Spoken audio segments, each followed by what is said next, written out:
Hello. So I hope you guys can hear me and can see my screen. So today we are going to talk about um, strings. So let me quickly go online and go.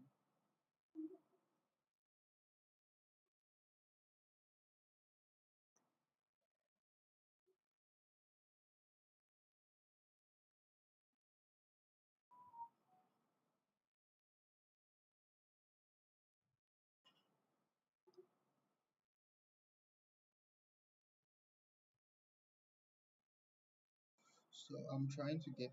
Oh wait, I have it already.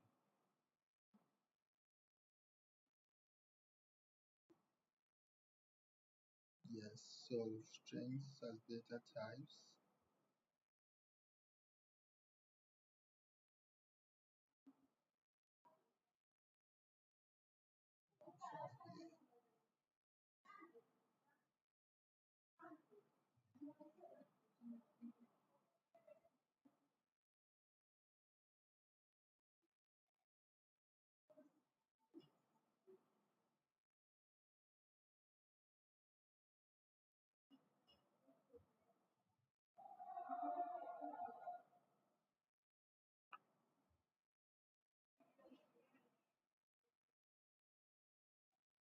Okay. So let's see this. Let me.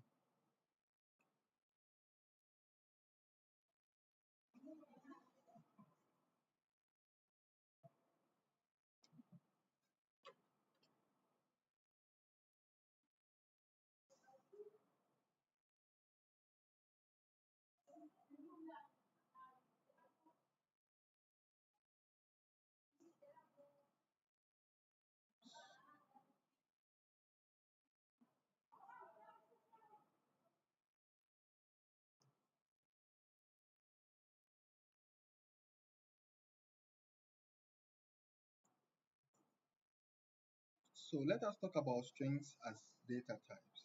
Okay. So I'm logging on so that I can view my screen and check for any abnormalities with my network.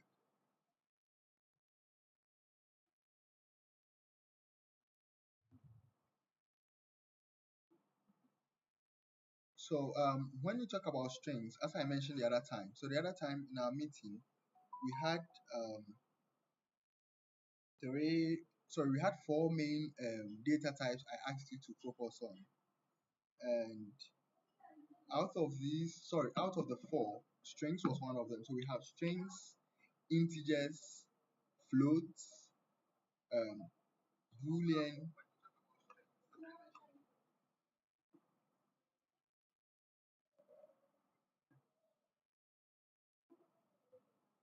Okay, so we have boolean and so on and so forth. And I showed a number of advanced ones too. Okay, so but here I'm going to actually focus on strings. Okay, so out of the four I showed you, boolean, integers, floats, and strings, I'm going to focus on strings.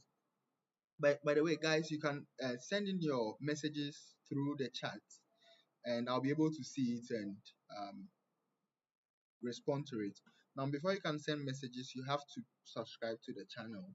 And after subscription, you can send a message after 1 minute. So I'll just advise you that you subscribe now so that anytime you want to send message or a question, you can do so. And I can see the chat live right now.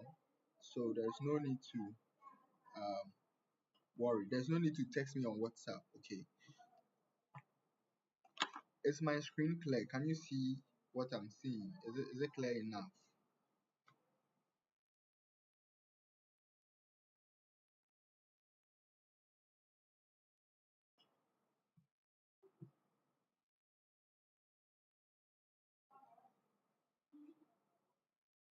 Okay, so let me go straight to the point.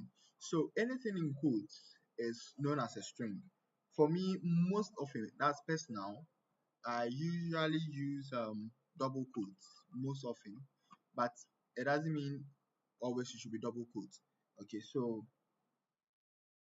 we have a string is made up of letters, spaces, characters. Sorry, a string. So it's given an explanation to this. So this one here. Okay. So once it's in quotation mark, then that is it. So this one is made up of English characters, then strings here.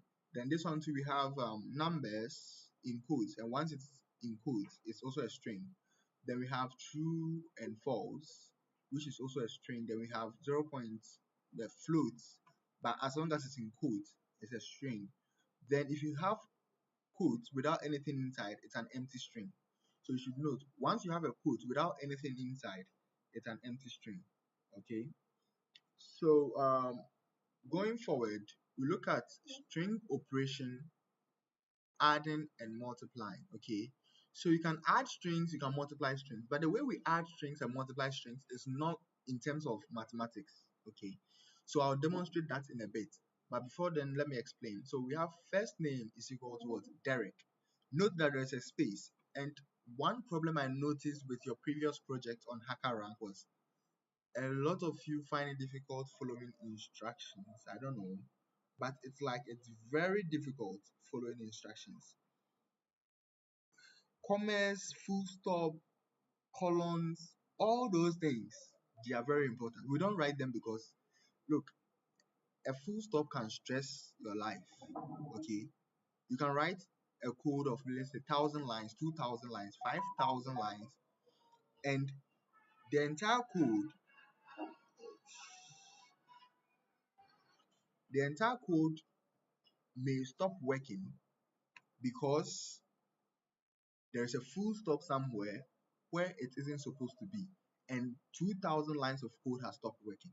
So be careful. You have to be critical minded. You have to see things critically. So if you take note, I put a space between Derek and the next comma. Okay. So then the last name is what? Also. So when I say first name, which is a variable, is equal to, now I'm performing some addition here. First name plus last name. First name plus last name. Guys, give me a minute. I'll get back to you.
Okay, sorry.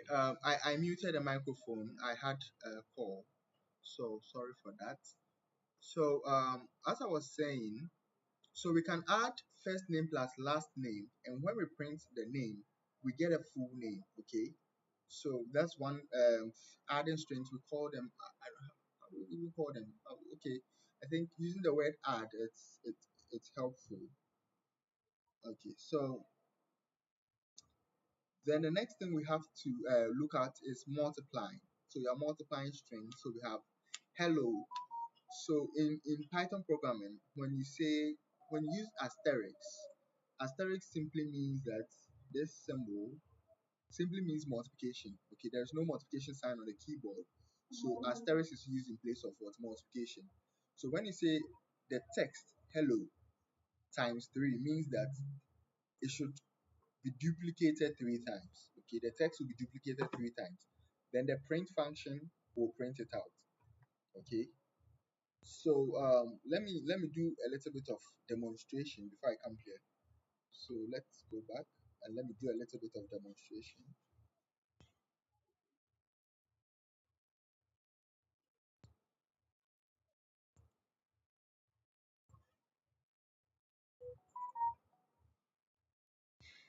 So as I taught you, you click here. When you open your Visual Studio, okay, let me even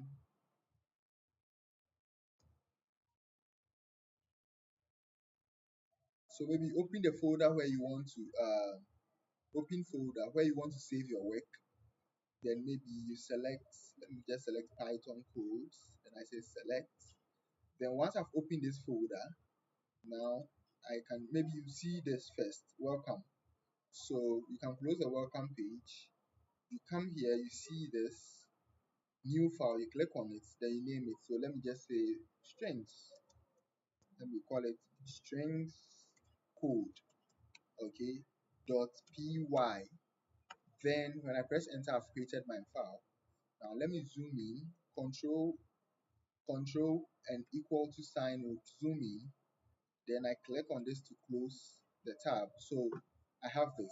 Now what I want us to focus on is what are strings. So the first place, we already know what strings are, but then we want to look at some basic string operation. So then the first one we are looking at is adding strings. Okay, so then I use an example like first name. So first name first, let me say underscore name is a variable. Okay, and let us say the name is Kweku, then the last name underscore name is what Anansi. Okay, so these are the names, the first name and the last name. So we can add both of them by saying that maybe full name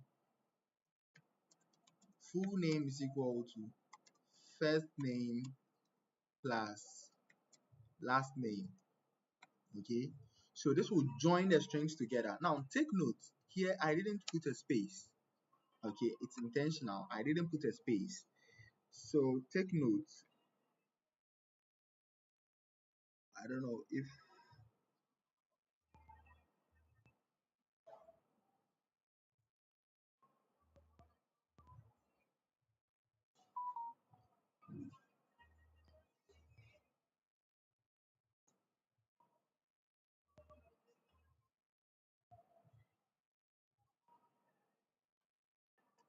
okay, so take note. So first name plus last name will give us a full name. Now let me print this one out. So now let me print the full name out. Full name. If I'm to print the full name out and I click run here, okay, the terminal pops up and runs. So you see Kweku Anansi comes together. Okay.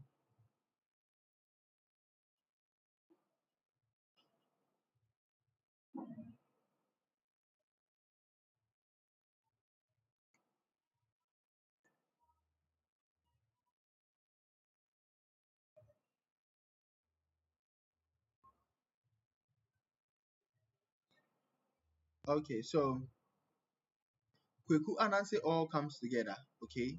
Now there is no space between this and that. So you realize that the name is just together. But sometimes as a programmer, you may want to make things look more human.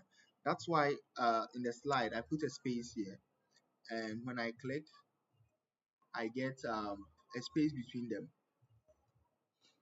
It doesn't really mean anything. Okay, it doesn't spoil the code if you take it out, but just it makes it more human, okay? But you can still say Kweku and Anansi, then you put Kweku plus, then you say a string, you put a space in between the string, then you say plus again. So you're saying first name plus space plus last name, okay? This one too will work. So you get it this way. So there are many ways to write the same program. As long as it works, that's what's important. As long as it works. So just know that you can join strings together by simply using the addition sign. But note, you can't do subtraction. Okay. I don't know if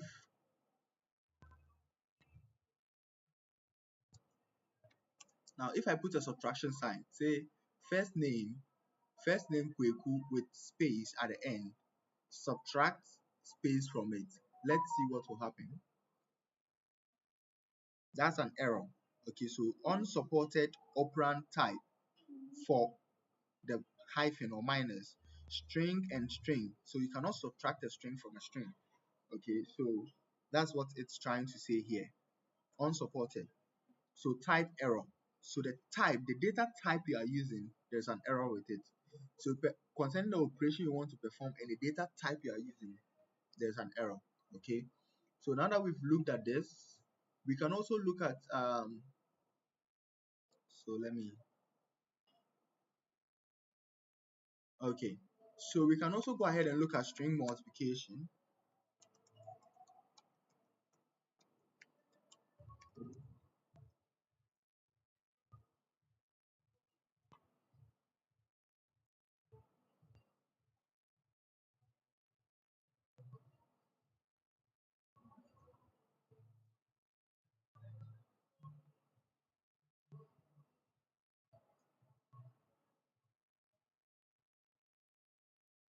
So string multiplication simply means that you are duplicating the string.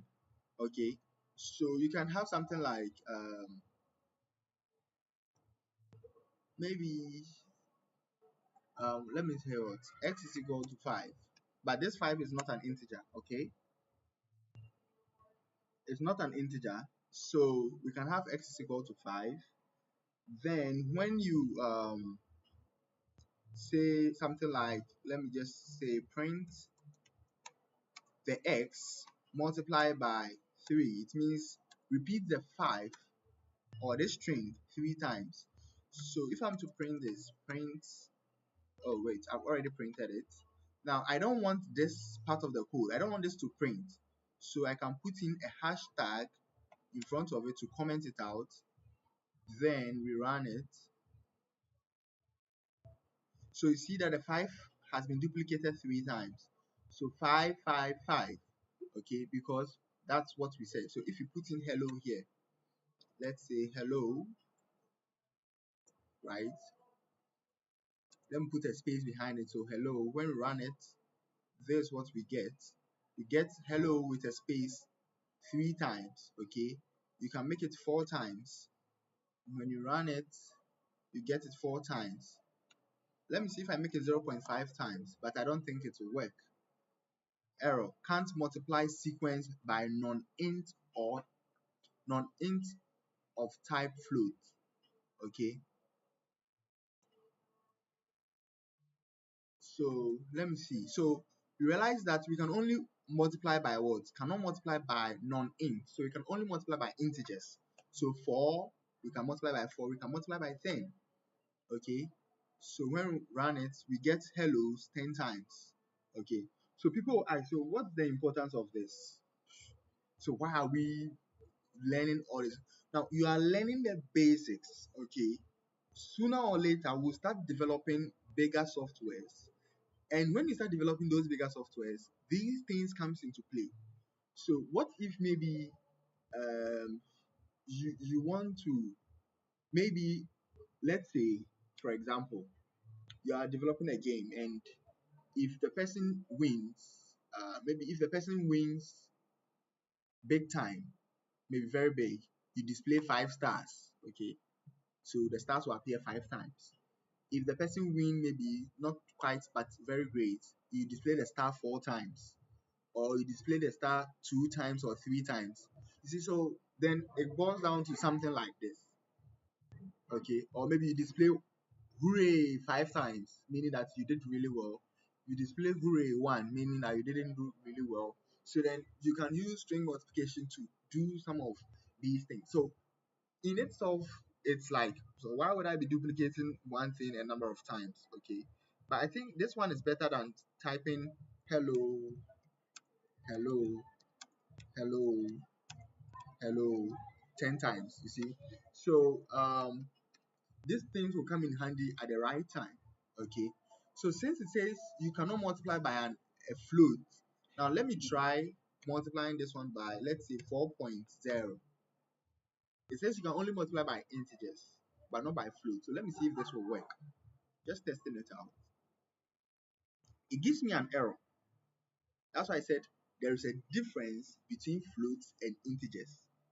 The computer treats them differently. They might have the same value, but they are not treated the same way. So if you remember, if you remember your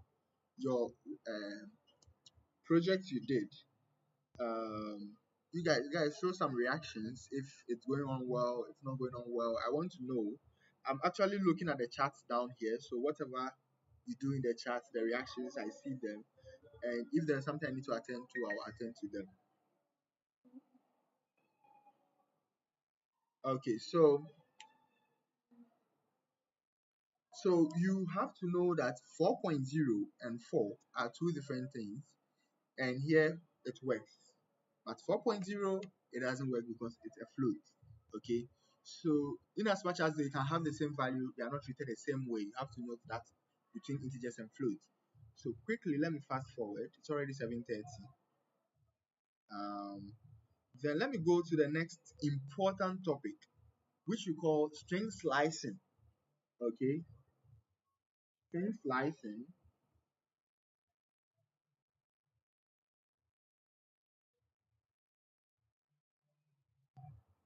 Okay, so when you talk about string slicing, you are basically referring to like cutting up strings. Okay, so let us use this simple scenario. Okay, um, love is kind. I don't know even who put the sentence there. So, but this is it. So let me escape and let's look at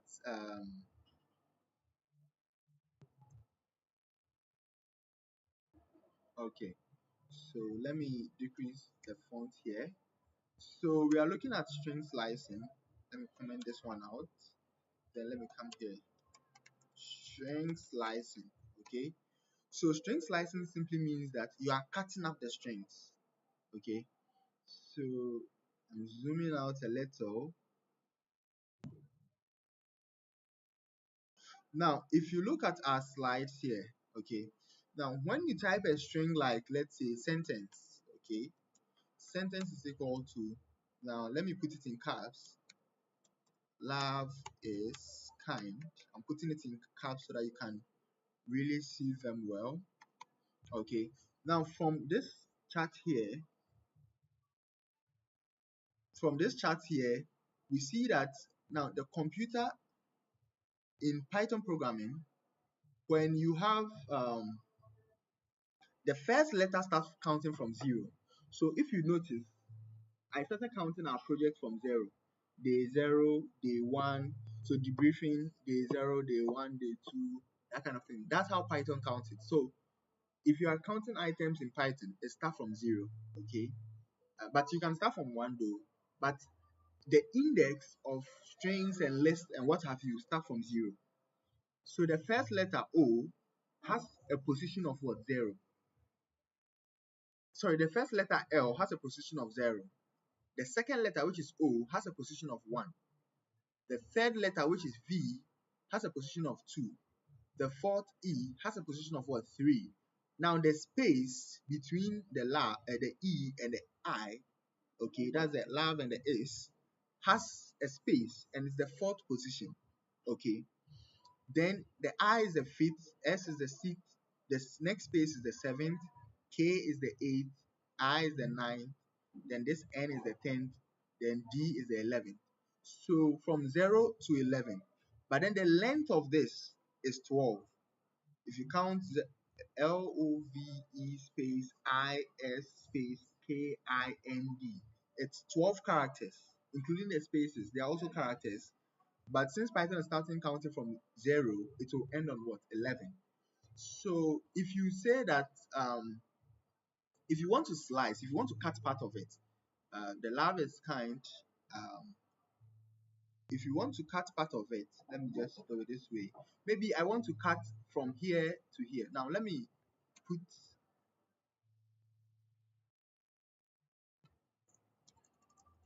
I'm coming, 0, 1, 2, 3, 4, 5, 6, 7, 8, 9, 10, 11. So I'm trying to see if it will arrange them. Okay, so L is 0, O is 1, V is 2, E is 3, the space is 4, S is 5, sorry, I is 5, S is 6, the space is 7, K is 8, I is 9, N is 10, the whole 10 here, then D is 11. Okay, so yes, I think I'm just trying to make it make sense. Okay, now given this kind of arrangement, let's say you want to cut only the love aspect of the whole string. You just need that. So that's why you call it slicing. You are cutting part of it. Okay, so to do that, you call sentence, then you introduce a square bracket. Now with this square bracket, now if I put in 0, okay, and I print it out, let me print this one out. Print, okay, then I print this one out. So I want to print sentence. I want the one in position 0. When I run this, this is what I get. I'll get L. Okay, I get L. But then when I want to print the one in position 1, that's the O, and I run it, I get O. So the position in which you put here, the position which we call index, the index in which you put here will extract the letter. So this space here is in the index is 4, so I can say 4. And when I run it, I see nothing, but there's something there. That's why there's something here. Okay, even though you see nothing. Now the question becomes, that's one way of slicing. But this one you are slicing, you are picking up just one single letters. Okay, so sometimes somebody will ask, so what's the importance of this? Now imagine we have a similar case here. I'll come back to this, but a moment. Let's say we have an email address.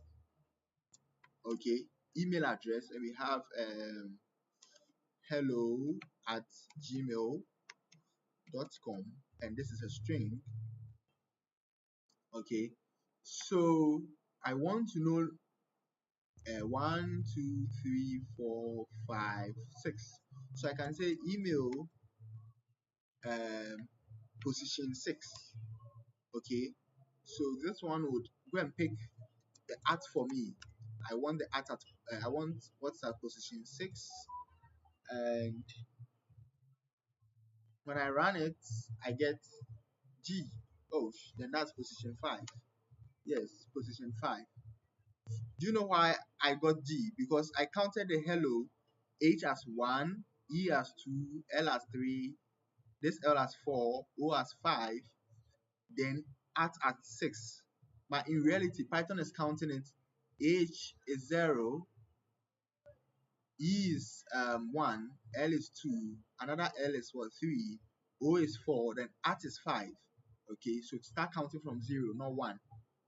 So then I get the at sign. Okay, so I'm able to extract the at sign from the work.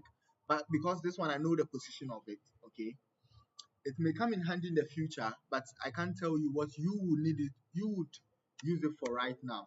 In future, you don't know the projects you'll be working on where you may need to use it. So now that we know this, now let us see how we can slice from a particular starting point. Okay, so from a starting point to an ending point. So that one, you mentioned the variable name, var name. You introduce a square bracket. then you specify the starting point, then you end it with what? The end point. Okay, so you put a semicolon. So the starting point, the stopping point, and the step.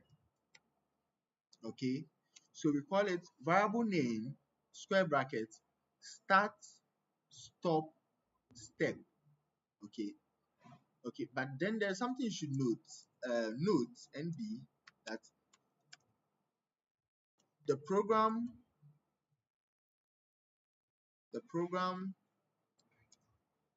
stops one less than the stopping point. Okay, I'll introduce this. I'll explain this in a moment. So for the first one that we did, it was simply the variable name. You mention the variable name, you introduce your square bracket, then you put in the index. Okay, that's the position. Let me just put the word position. Okay, so your variable name square bracket, then you put in your position, and later on we printed it out. Okay, so but then this case, I'm going to show you this is the full version. Okay, the full structure. If you only put in one number, a particular position, then it's only going to give you that letter in that position. But if you want to slice a range of them, then we use this. So for example, I can say sentence. Okay, let me call it slice. Okay, so sentence, the variable name square brackets. Okay, now I'm going to start from 1, which is O. I'm going to start from 1, and I want to stop at, let's say, the S. I want to stop at the S, which has position what? 6. Okay, so I put stop at 6. Then the step. Step means how should I increase? So maybe increase by 1. So you start from 1, increase by 1, 1, 1, 1, 1 until you get to what? 6. Now let me run this. So let me say print sliced. Print sliced. Okay. So when I run this,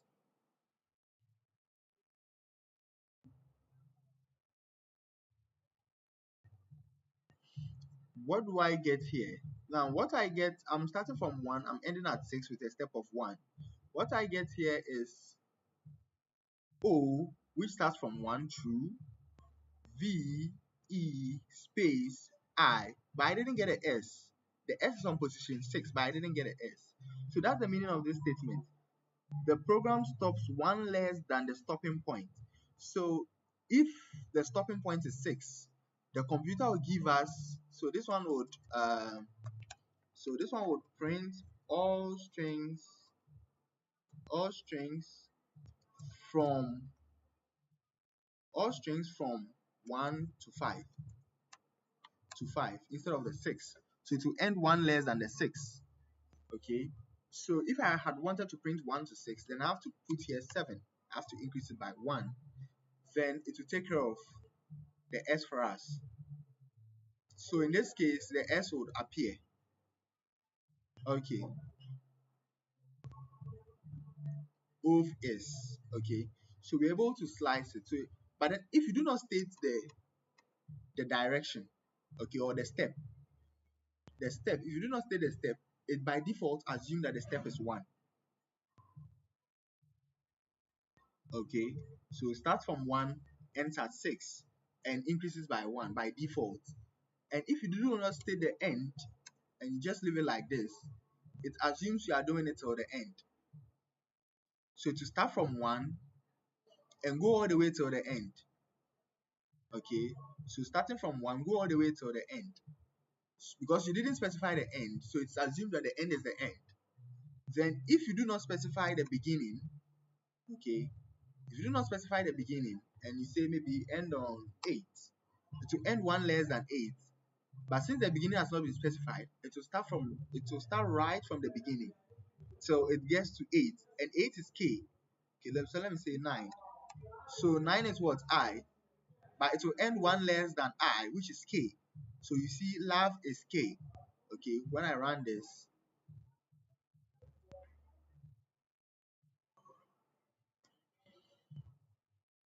love is K. Okay, so depending on what you want, if you do not specify something, by default, if you do not specify the starting point, by default, it assumes that you are what? You are starting from the beginning. If you do not specify the ending point, by default, it assumes that you are ending at the end.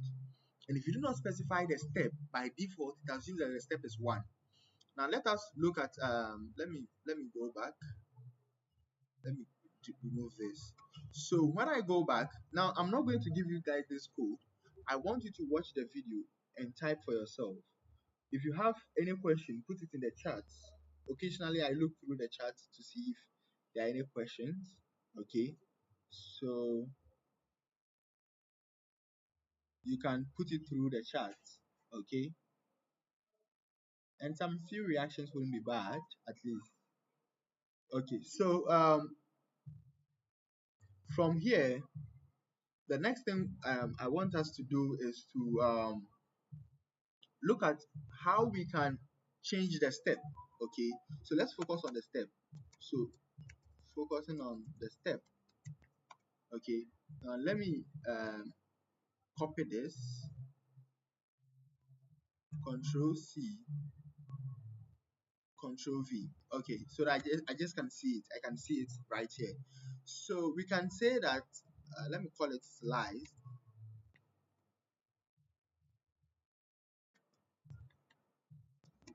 Slice is equal to, now this slice is already a variable. Now when I create another slice, the new data I put here will replace the old one. Okay, so I think we did that under variables and data types. Is it true that you guys can't hear me? Somebody saying she can't hear anything. I think if you use earpiece or headset, that would be best. um my my my microphone, I'm not having any special microphone here, so I don't think that's why my microphone is not good. I'm just using my laptop's microphone. Okay, so let's go for it. So slice, so love is kind, so let us try and cut it, but this time around we want to focus on the step.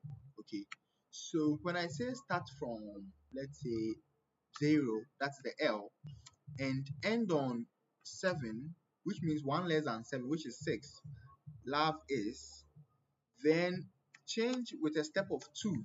Step of 2 means that when you start from 0 and you print out 0, don't print out the next, then print out the next one, then don't print out this, then print out that, then don't print out I, then print out S. So you are going to get something like LV space S.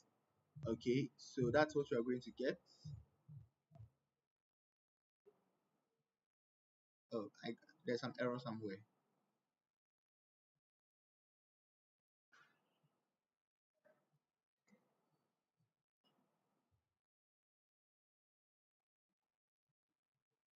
Wow.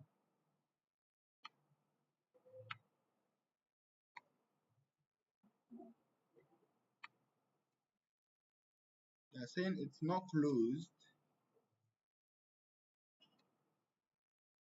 Let me type it again. So sentence, sentence from 0 to 7, increasing by 2. Okay, so here then we print. Oh, okay, they are saying the voice is low. Sorry. Maybe.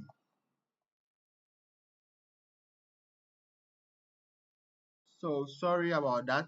I don't know, but I'm really screaming here. Can People outside my window can even hear me. So when we print sliced, okay, so when we print out slides, we get to see what happens. Here we are increasing with a step of what? 2. So it will be jumping every 2.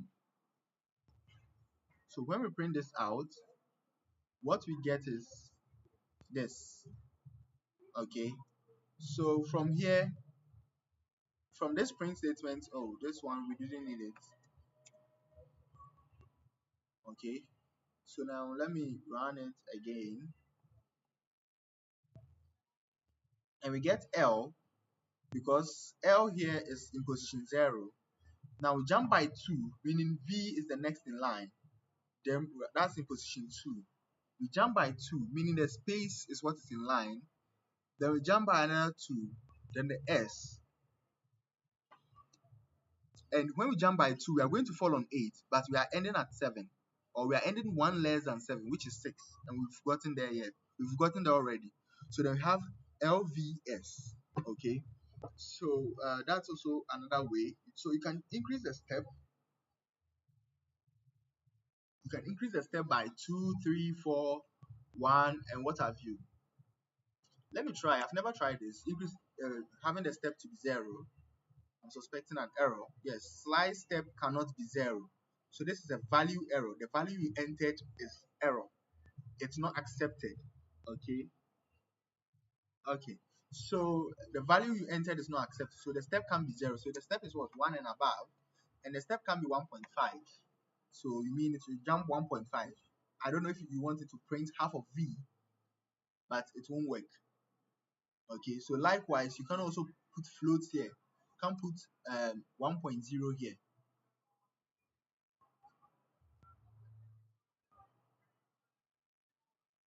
Type error. It's not value error. This one is not value error because the value makes sense. In terms of value, 1.0 is 1. But the type is the type is what is the problem. The value is correct, but the type is what is the problem. It's a float and it doesn't accept float. It only accepts integers, not float, even though the value is correct. Okay. So let me work more on this. Let me see if I can do something about the audio. Hello.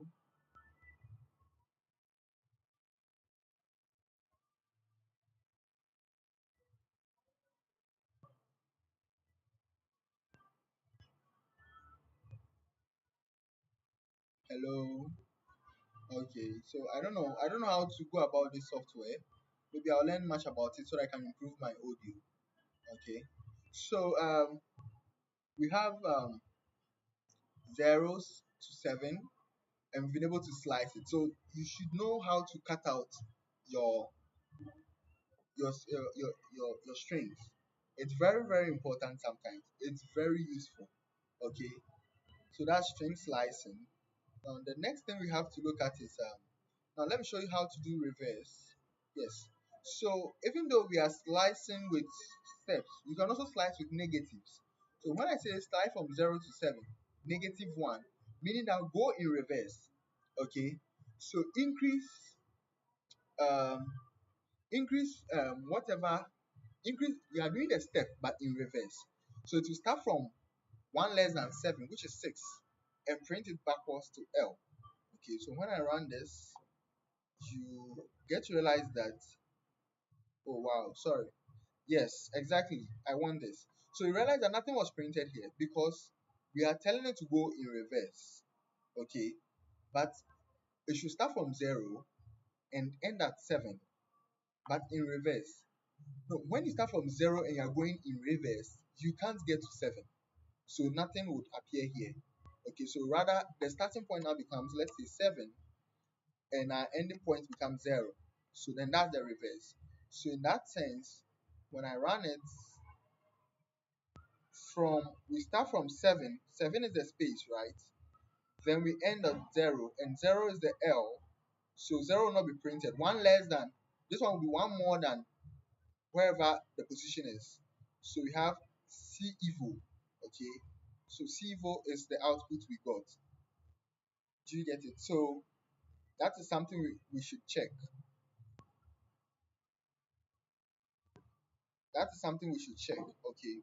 So it depends on the direction you want it. And when you use negatives, so if I do with -2 and I run it,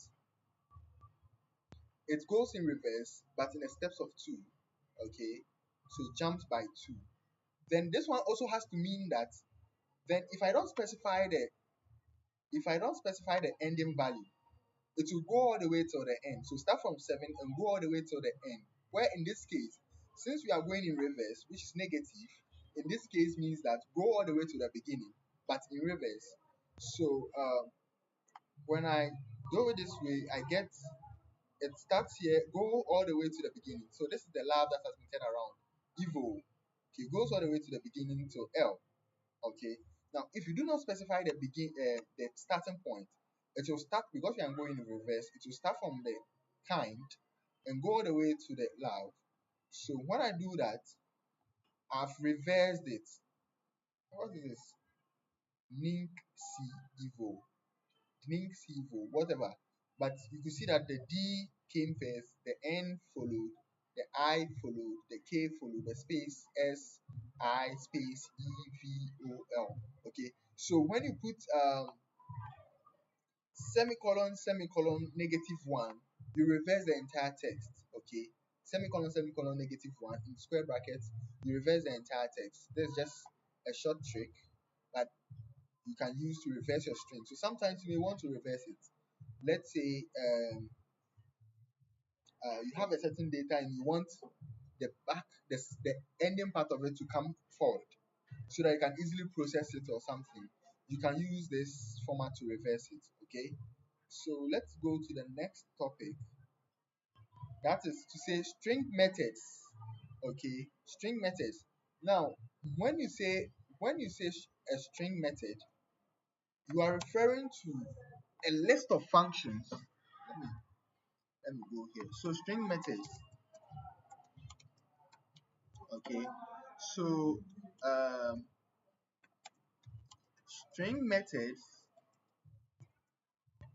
are a list of functions that are only applied to strings. Okay, now you remember that I taught you about the len function, something like the len function, the input function, the print function, the mini function. If you watch the video, the max function, the exit function, the etc. You remember something like that. So these are general functions. This one you can use it anywhere you want. Okay, you can use it anywhere you want. But when it comes to strings also have special functions dedicated to strings. Those special functions dedicated to a particular kind of data type or a data structure is called a method. Okay, so for strings, there are a certain number of methods. Now let us print out the methods of strings. So let me say, let me call it str method.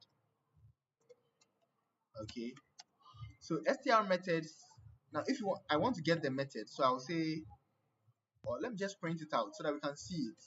So print dir of strings. Okay, so when you say dir and you put in string or integer or float, anything you put in here inside a dir function, it tells you all the functions associated with what? That particular data type. So when I run this, what I get is this, a lot of them. Now remember, what is that?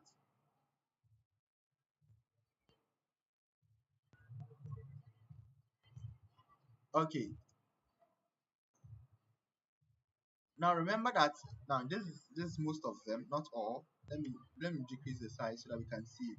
So if you take, these are all functions. Okay, all of them are functions dedicated to strings, but those with double underscore like add, class, contains, del alter, or gri, doc, eq, whatever it is, these are functions that you are not allowed to use. Okay, they are names that you are not allowed to use. I think when we're talking about variable names, I didn't mention them. Okay, anytime you see a program and the program you are interacting with is using double underscore, okay, double underscore is for special names, special kind of names that perform some special kind of functions. But if it has a single or double underscore leading the variable name, then it means you are not allowed to use. So all the things that I've selected here, we are not allowed to use them. The ones we are allowed to use is from here downwards up to here. So capitalize, case fold, center, count, encode, ends with, end star, find, format, formats map, index is alnum, meaning is alphanumeric. Okay, then which one is this one to E? Index is alpha, meaning it's alphabet. It's ASCII, meaning is it ASCII American Standard for computer information interchange. American Standard Communication for Information Interchange. Yes, I think that's it. Then it's decimal, it's digit, it's um, identifier, it's lower, it's numeric, whatever it is. Split lines, split, R strip. So what I'm saying with the double um,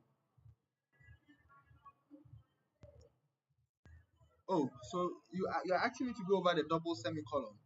So I'm saying that here, like for example, if I state now, here is supposed to be the starting point. Okay, what I have here is let me, okay, so we are supposed to have a square bracket, the starting value, okay,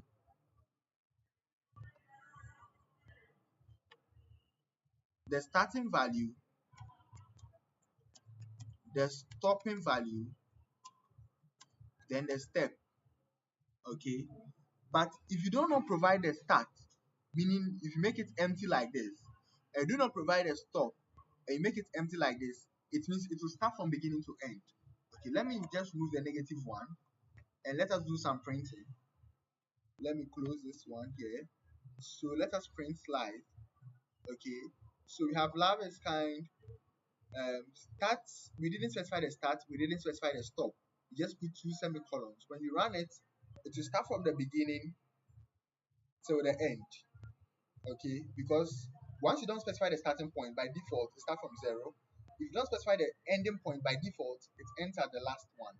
So we didn't specify any of them. And if you don't specify the step, by default it jumps by 1. Okay, but then if you specify reverse, that means that it should start from the end and end at what, the beginning. Simple. So if you want to reverse a string, just use semicolon, semicolon, -1. Then that's all. It will reverse it for you. Okay, now there's one aspect I didn't talk about but just came to mind, which has to do with it skipped me again.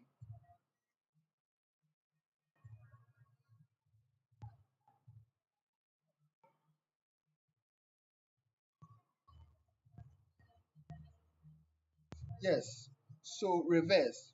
Now, in as much as I've shown you that it start counting from 1, 2, 3 up to the end of it, now you can also start counting from the reverse side, where the letter in position D is negative, has a position of -1. The letter in position N has a value of what? N, sorry, -2. So -3, -4, -5, all the way to -12. So L is in -12 position. So when you're counting from the back, or when you're giving indexes, positions from the back, then it's in negatives. So from right to left, that means from your right hand side crossing all the way to your left hand side, the numbers are negative. But then from your, when you're counting from your left hand side going for like the way you write your English from your left to your right, then that one is what? Positive numbers or whole numbers, 0 to whatever. But when you're going from right to left, like how they write in Arabic, then that one is negative numbers. Okay, we use negative numbers for their position. So let me add one more thing here. So I can also go ahead and further slice this slice, and I call sentence. Okay, then here I can print position -1. Okay, so -1, just from here, from earlier, we're using something like this. Yes. So we said that if you have a variable name and you put in the position, it prints you one character. And here too, I have a variable name. I specify the position. It's going to print me one character. But in this case, the character I'm going to get is the last value, which is -1. So D is the -1. So when I run this, I get D. Okay. In terms of a negative direction, -2, when you run this, you get N. N is the next one.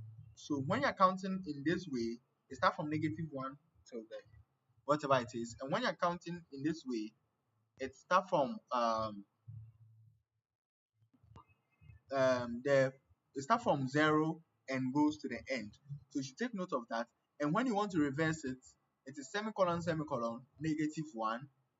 And if you specify a negative number as your step, then it has to mean that your computer will be counting it backwards. So your starting value will be greater and your stopping value will be lesser because you are moving backwards. If you are moving frontwards, which is a positive step, then your starting value should be less smaller, then your ending value should be bigger. Okay, so that's what I'm saying.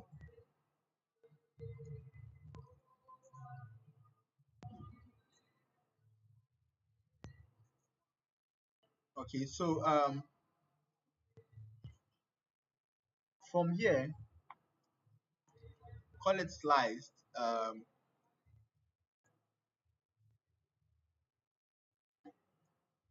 Yes, I think I've dealt with it quite good. So let me remove these common functions. Okay, I'll replace them with string functions. So let us look at the methods associated with strings. So let me comment this one out. So comment means that it should stop working as a code.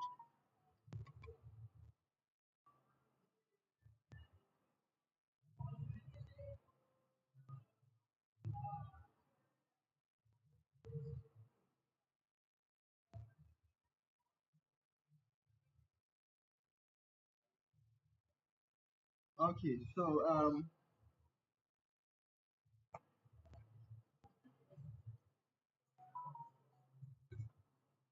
so let's look at DRI. So let me run it, and when I run it, this is what I get. So those with double underscores, forget about them. Don't use them. We don't use them here. Okay. So one of them that we'll look at here is what? Capitalize. So capitalize is the name of a function. So capitalize. Okay. Capitalize is one of the functions associated with strings. We'll look at how to use it. Center. Let us look at center. Case fold. You can do case fold. You can learn them on your own. But let me look at the important ones. Center and count. You can use count. From count, we know encode ends with. Yes, let's learn ends with.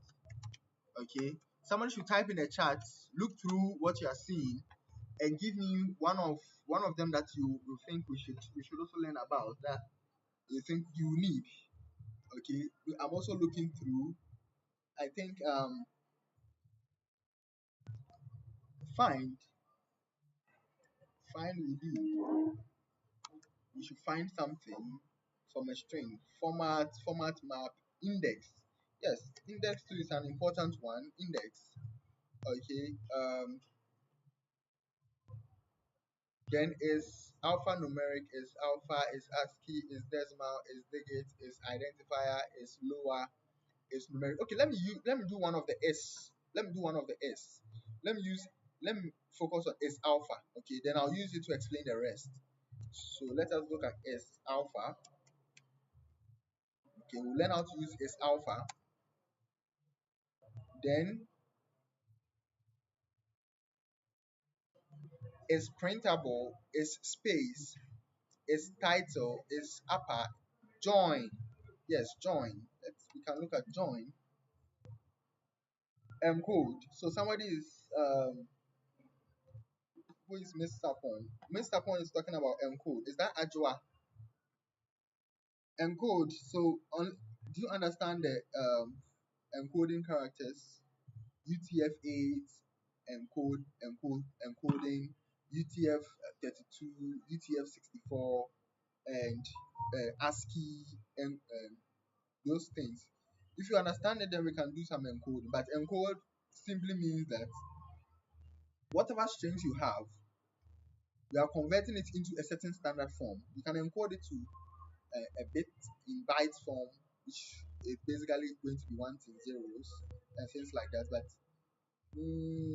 okay, start with. Yes, start with. Start with is something you use a lot. So join. Somebody saying start with. When I get there, I'll capture it. So L just left justify. So join L just, you learn it. So lower. Let me start lower. Then let us look at strip. Instead of L strip means left strip. L just means left justify. Okay. So L strip, I'll leave it. I'll focus on strip because strip is both sides. We have L strip and R strip. We have L justify and R justify. L means left. So if you see L something, that's the left, meaning you are doing it from the left direction. Okay. So L strip meaning that from the left direction, strip the text. Okay. So make trans, then partition. Partition will split it into two, exactly two parts. That's partition. Then remove prefix. Yes, remove prefix. So remove a prefix, remove suffix. Remove suffix means remove the thing at the end. Remove prefix, remove the starting keywords. Then replace. Yes, replace too is very important. R find. R find means find it from the right side. Okay, but I think I've already talked about find here, so I'll focus on find. Then later you can use the concept of find to do for L find and R find. I think, is that L find? I don't think so. Then we have R index. So what's the position from the right side? Maybe we can do that later. R index. Then we have R justify. Yes, justify from the right. Then we have R partition. Partition from the right. Right. Then R split. Split it from the right. Then R strip. Strip it from the right. Then split. Let us focus on split itself. Then I'll use you to explain the other ones. So split. Then split lines. Yes, this is very important. Split lines. So you are splitting them according to lines. Then starts with, as somebody mentioned, starts with, okay. Then strip. Yes, strip is also very important. Strip. Is there noise in the background? Yes. So nowadays they're saying strip. Yes, strip. It's very important. Is there too much noise in my background? I think that we are having engineering hangout today, and since I'm in Brunei and I'm just living by the field, the place of the entertainment, so it's going to disturb our class a little. But I think after here we can go and chill, you know. So strip, swap case. Yes, swap case. So you can make uppercase letters become small case letters and small case letters become uppercase letters. That one, now you know how to do it. I've already mentioned it. Then let's look at title. Title. Then let us look at translate. Okay, I'll not look at translate, I'll look at upper. Okay, so let me leave it here. These are a lot. I don't think even we'll finish because we have to be able to finish the methods, the string methods.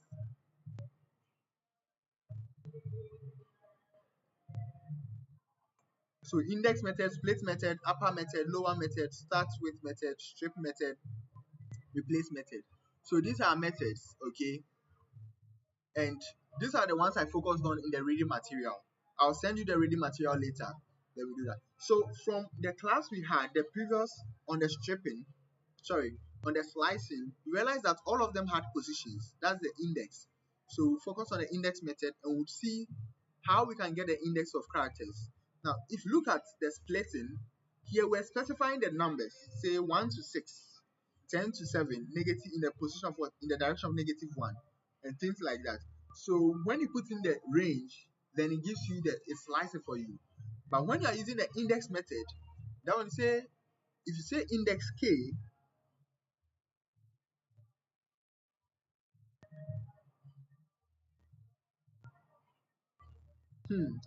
I don't know, is there noise in my background?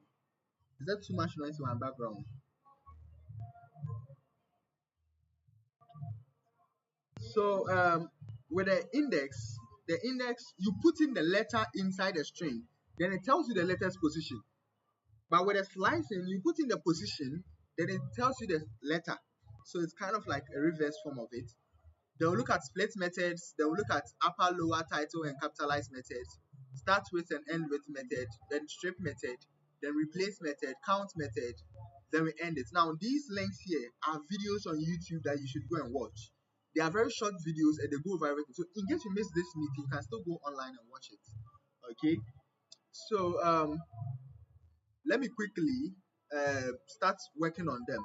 So let us start from the simplest. Okay, so right now let us focus on title, capitalize, lower, upper. Now these function names I've mentioned, which you can see from here, they are used to manipulate the text. So let us put something like, let me just say school, and let me put something like Kwame Nkrumah University of Science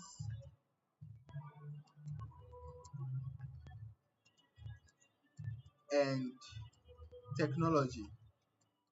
Now I've intentionally messed up the casing, okay? This casing. So Kwame Nkrumah University of Science and Technology. Now let us look at how we can do this. So we can say that school. Now if you say print out school, now let me show you the syntax. How do we use what how do we use syntax, a method? So to use a method, it's very simple. You have to quote your data type, okay? So your data type dot method name into brackets, then your argument. So this part looks like a function, just the same way you do like print let's say hello, okay, print hello, but this time around you have to put the data type in front, okay. These are the normal functions I've taught you, but this kind of functions, they are being used in conjunction with the data type they go with. So if I want to make school a capital letter, I would say school, let me call it maybe uppercase. Let me call a variable name called uppercase.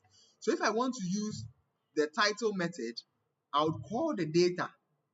So call the data type or the data. Okay, let me just put the data. Call the data. In this case, mine is school. The next you put a dot. Then the next thing is you see all these methods appear. I said the ones with the underscore, don't use them. So you focus on here going. Okay, so I want to use title. I can type title. So then this is the name of the function, title. So your data dot the function name or the method name, then your argument. But title, you don't need to put in any argument. Okay, I told you earlier that some functions do not need argument.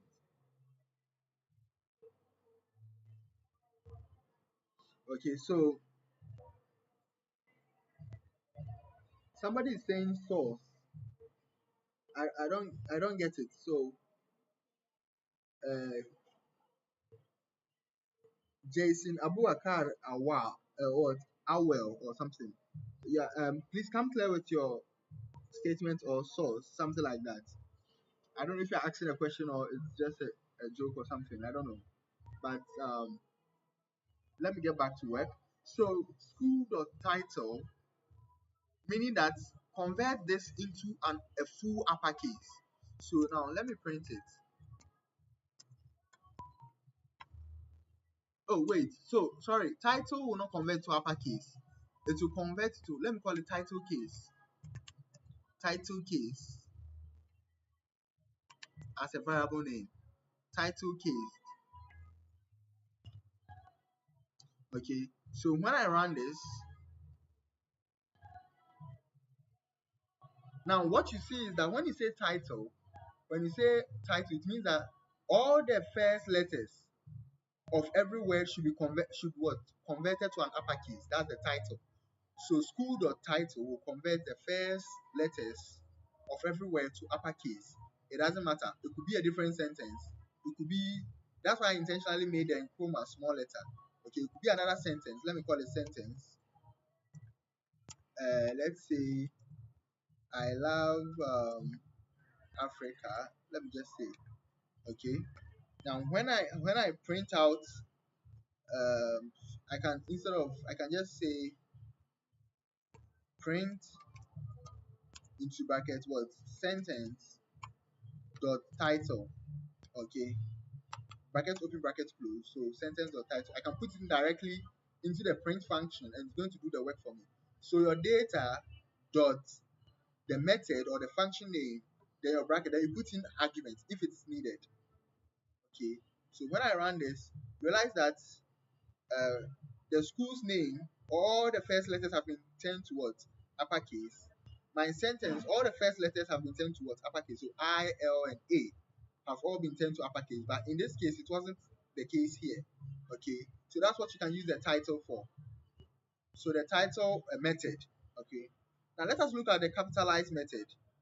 So let me clear this. Then let us look at the capitalized method.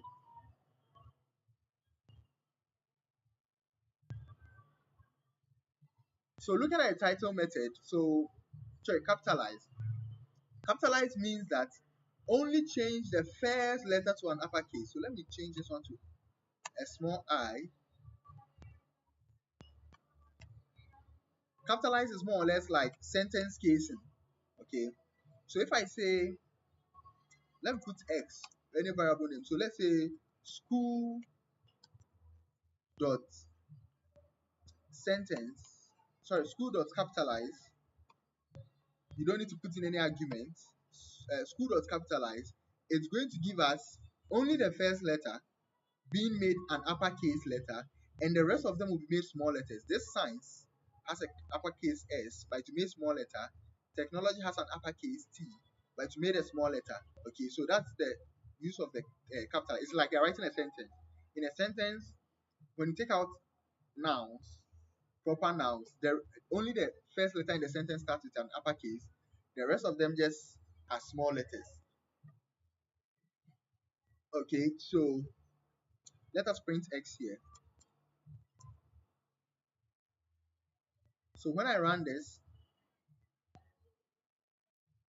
I get K being the uppercase, then the signs, as I said, which was capital here, is now small letter. So this whole thing, everything becomes small letter except the first one.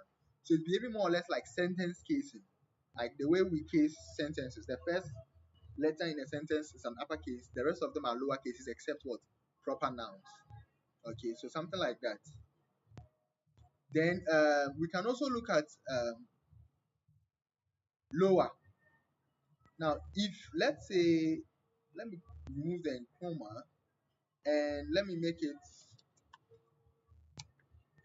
something like this. Some are uppercase, some are lowercase mixed up. Then let me W. So if you put in dot lower, okay, dot lower means that it should convert everything to a lowercase. Okay. So when I print it, the whole thing becomes lowercase. Okay. Okay, the whole thing becomes lowercase. So in this case, I can also find out. Okay, that's where the is lower comes in. I think I chose it somewhere here.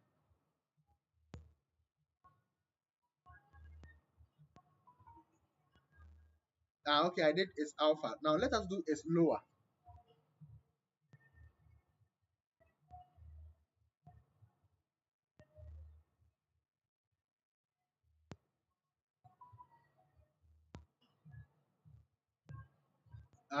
The method source. Okay, okay, okay, I get you. So now we can also check. We can, if you say is lower. Now when you do something like school, which is this string, Kwame Nkrumah University of Science and Technology, and you say it's lower, and you print it out, it's going to give you a boolean, true or false, which is false. Okay, so the is lower method is asking the question whether this whole thing is lowercase or not. I realize sentence is lowercase, so if I'm to put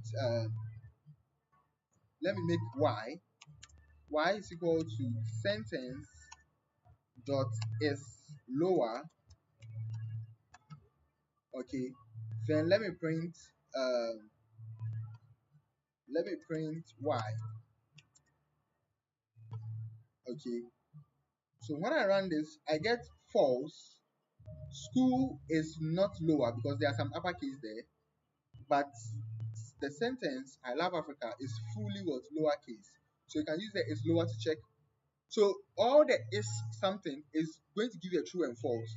So something like is alpha, meaning that is it alphabets? Is it true or false? It's true or false. That's all. So is alpha. If I'm to check this, is alpha is going to give me true. Let me not print this one out.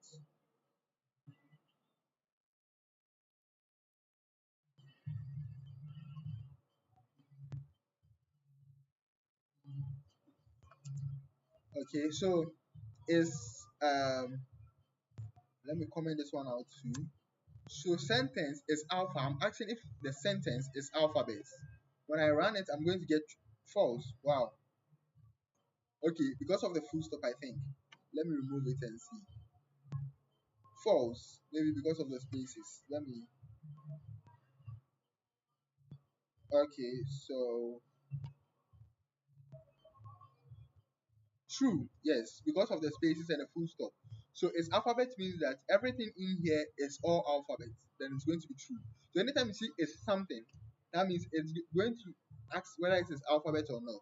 So you can see alphanumeric. So let me say I love Africa 24/7. Now this is when I run it again, its alphabet is false. But I can use another one.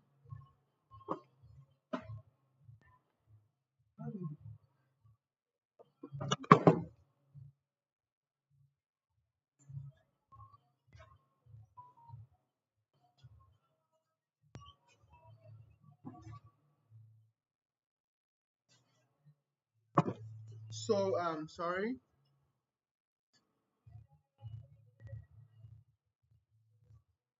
So it's alpha.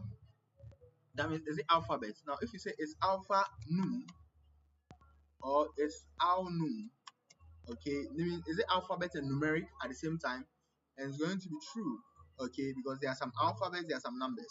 Okay, so this is thing is going to result into a boolean kind of data type. Okay, then let me look at some important ones. I think I'm running out of time.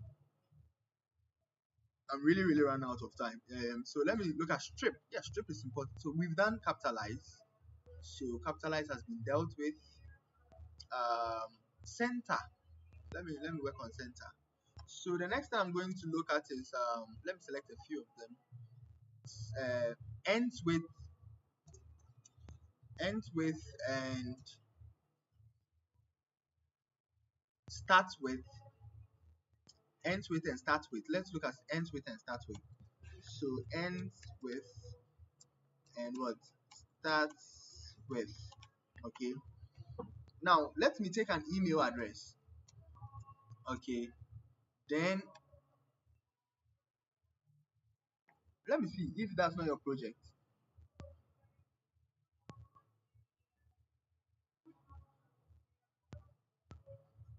Okay, so let me go and check before I solve your project for you. So let me go and check.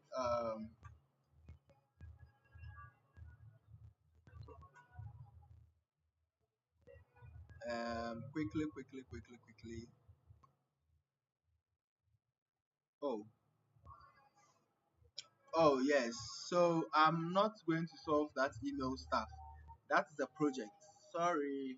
Okay, so let me say, let me take something else. Um, let's say we have a text. Let's say,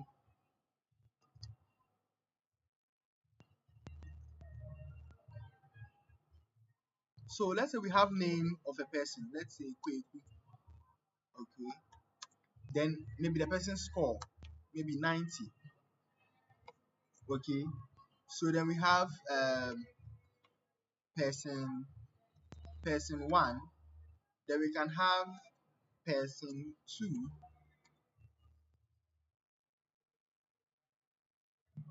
Yes,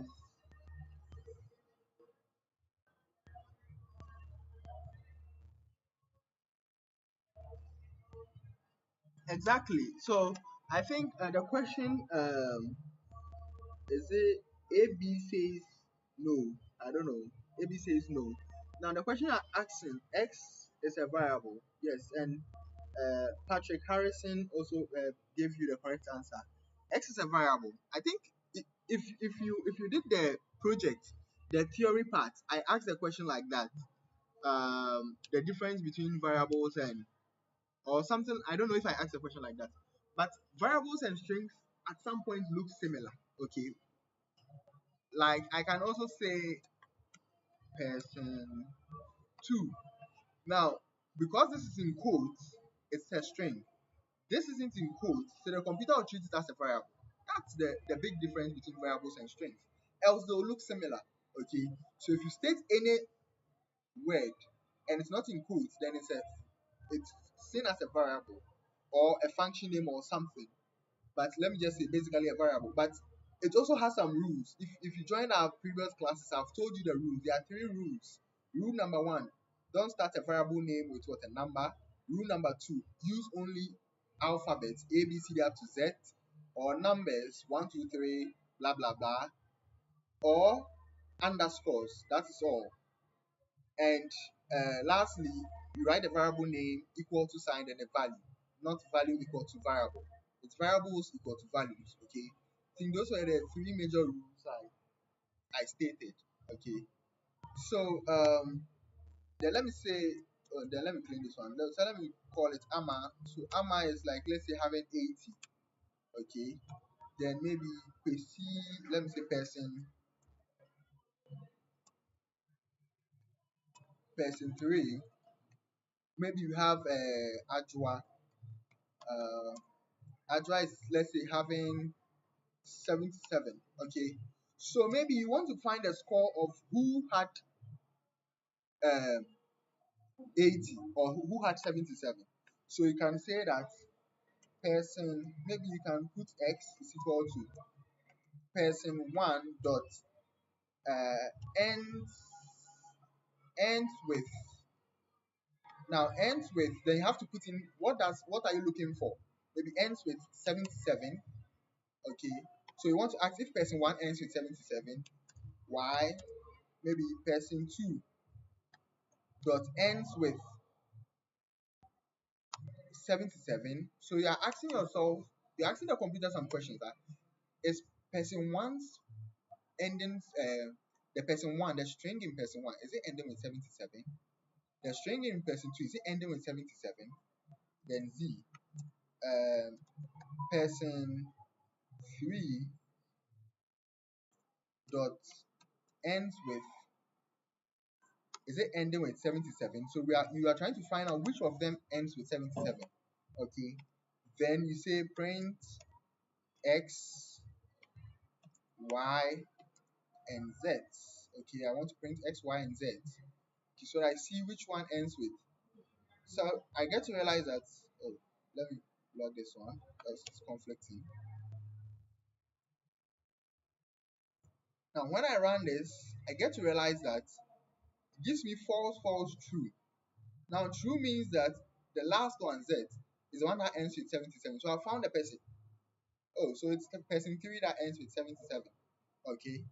So if person 3 ends with 77, oh, then that's what we are looking for. So sometimes you want to find something at the end, okay? So it could be that does it ends with .knust.edu.gh.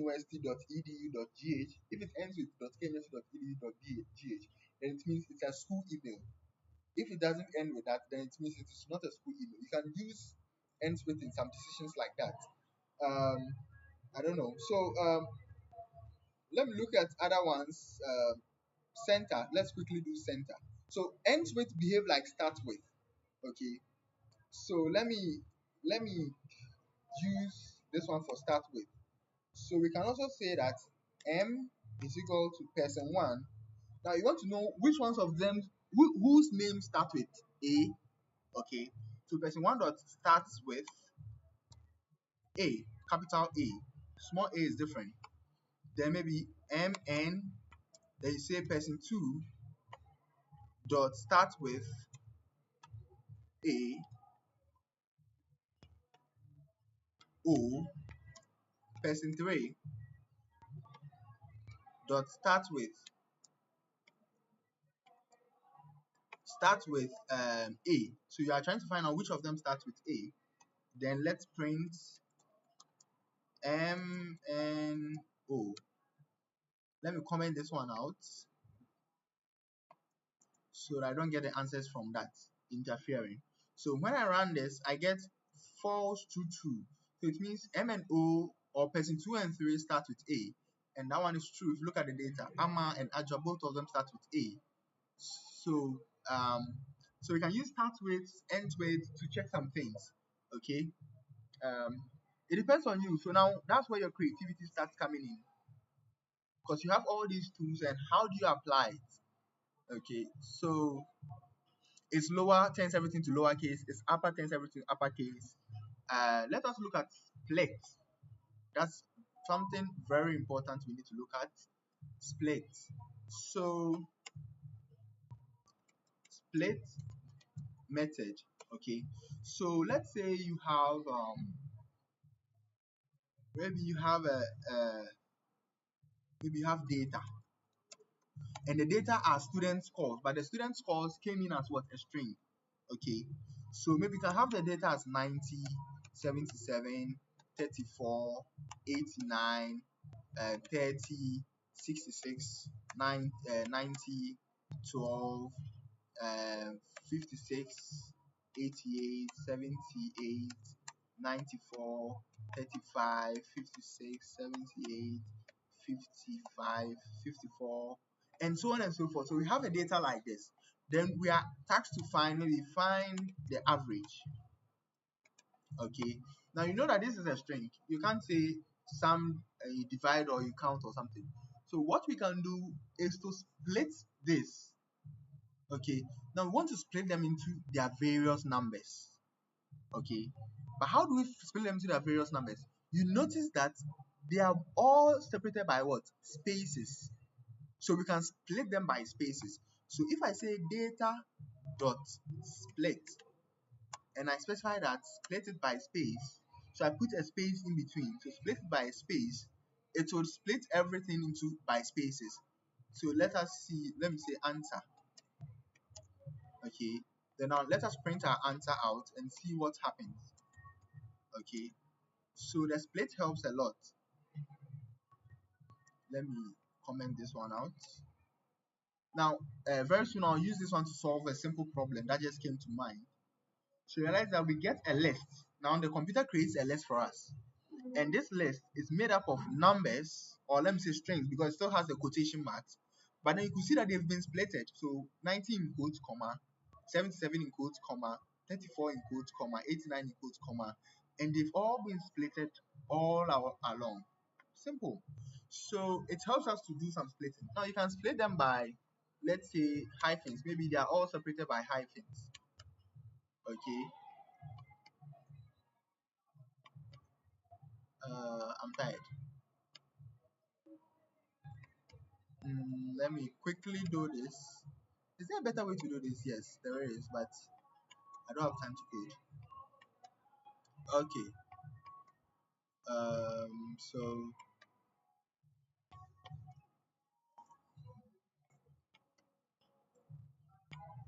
Okay, so when I run this, now what do I get? It couldn't split it. You get one long string in a list, just one long one. There's no comments. Comments, I told you that comments separate elements in a list, right? So this one long one because we specified the delimiter to be what? Space, but there are no spaces. So we can specify the delimiter to be 0, okay, and to split them by the zeros. So let's run this one and see. That's a wild experiment. So realize that, and now take note, whatever is used as a splitting agent will be deleted. 90, the 0 doesn't exist anymore. You don't find the 0 in there anymore. That is the splitting point. That one gets thrown away or destroyed. Let me put it that way. Then it goes on from here till it hits another 0, which is the 30. Then it goes on from here till it hits another 90, which has a 0. So it splits by 0. Then goes on like that.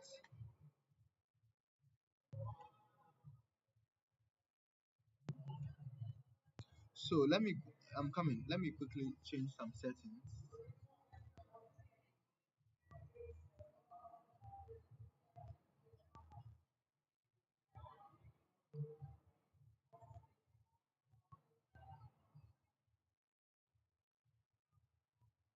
Okay, so but then here we want to split by hyphen. So you can split by hyphen.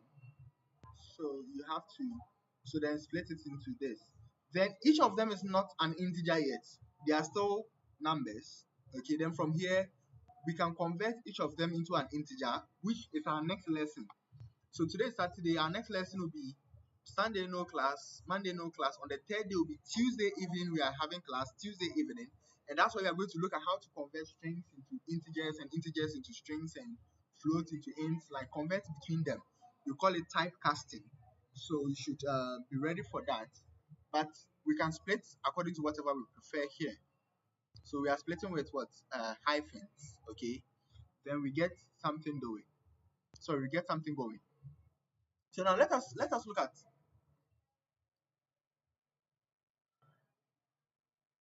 Okay, so that's a split method. Now, by default, if you do not put anything into the split method, it assumes or splits by spaces. Okay, so when I run this, by default, it splits by spaces, but there's no space, so you see this. Okay, but then once I introduce spaces,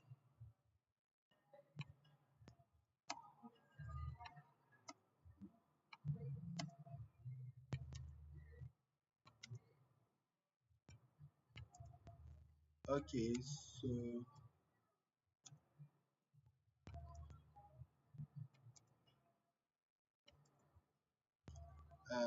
let me do this. Sorry for the delay, but let me. Okay, so when I say data.split without specifying, by default it splits with what?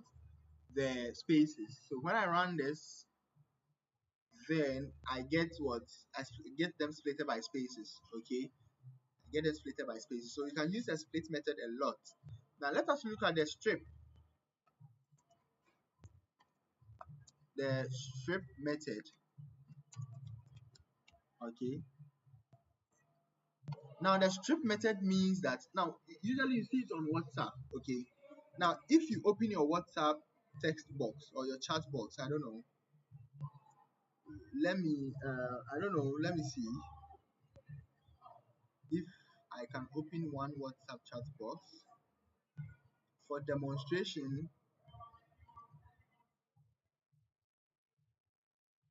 So let me just say this is Henry. Okay, sorry Henry, I'm not supposed to do this, but now if I type spaces, plenty spaces, okay, if I type plenty spaces and I type hello and I put in plenty spaces at the end, okay, so you notice that there are too many spaces. This is all what I've typed, okay, and I press send. You only see that only the hello gets sent. The text, the spaces before and the spaces after doesn't go. So when you press a lot of spaces and you say hello and you put more spaces and you put a dot, okay, and you send, the dot, because of the dot, all this one will go, okay, but the spaces before it wouldn't be gone. So this is what I wanted to demonstrate to you. I hope you didn't see any spooky stuff, messages or things that you are not supposed to see, but that's just by the way. So we call them white spaces, okay? So white spaces.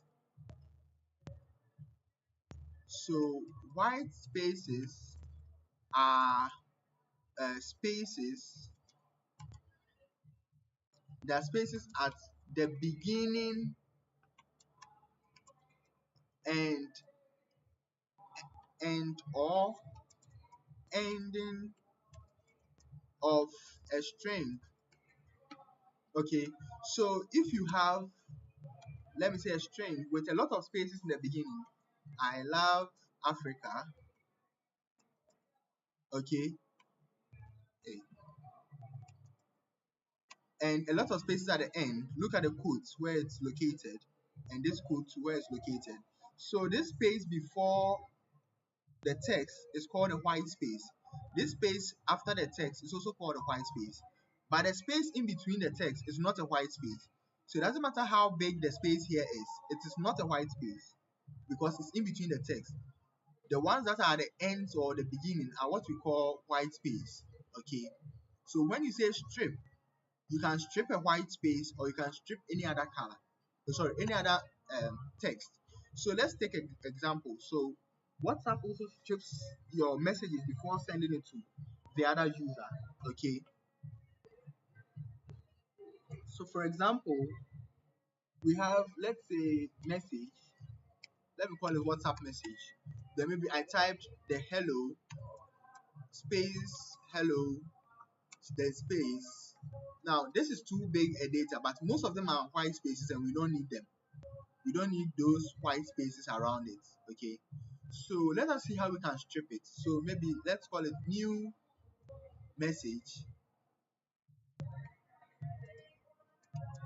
Okay, so new message, I can say my message dot what, strip. Strip means that now let us print the first message.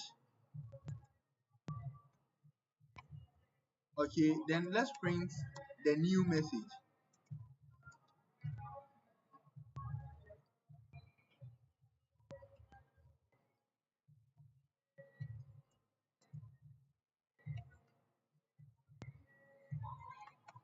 Okay, so when I run this,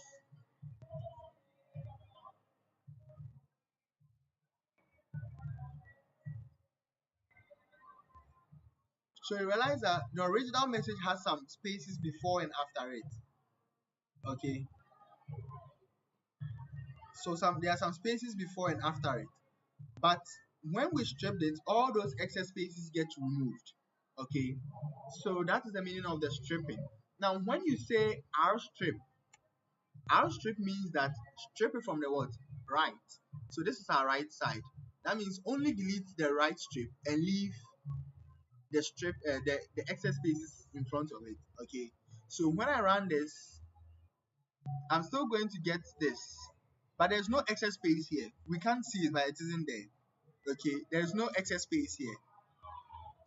But this one, let me put some messages here. Ends here, ends here. Okay, so I'm just putting this message there to tell you that it ends there, ends here. Okay, so when I run it again, realize that this one has some space. So the ends here is telling you that this one has a space before it and a space after it, the original message, space before it and space after it. Okay, but when we stripped it from the right side, it's ended here. By default, it puts a space between them by default. So this space is not a strip space. So it ends here, but then the space in front of it doesn't get stripped. Now, if I use L strip, now strip from the left. L strip means strip from the left.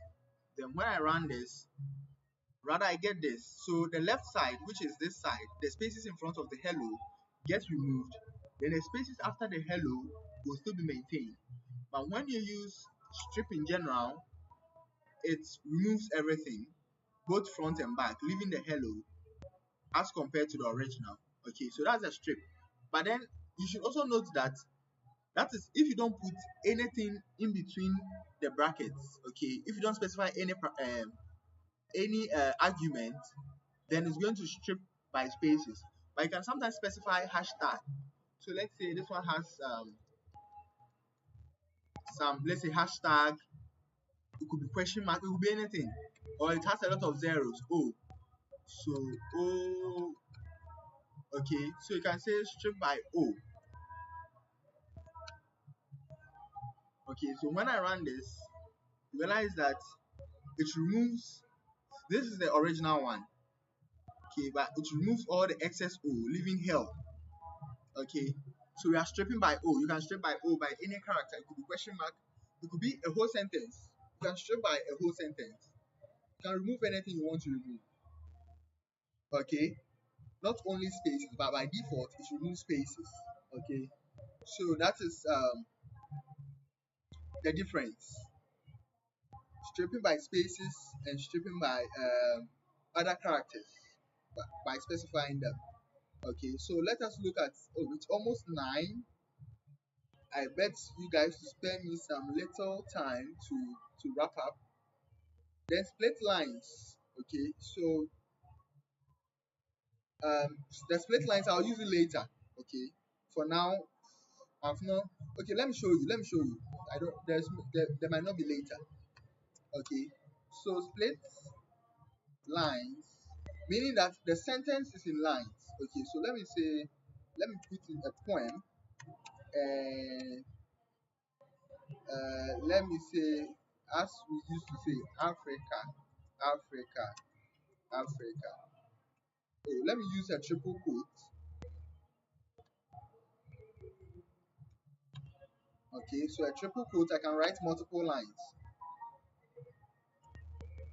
Africa, Africa. Let me, a land rich in minerals, mineral resources, a good place to call home. Whatever. So there are 3 lines here. Okay. Now I can split them according to lines. So I can have maybe I can call them sentences, okay, or stanzas. Yes, in a poem we have what? Stanza. Or let me call it stanzas. So I can say the poem dot um what split lines. Okay. Now let me print stanzas.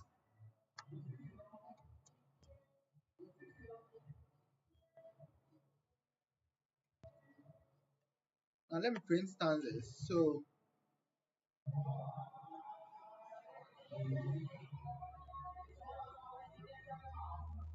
why is this hello and hello coming? Oh, okay.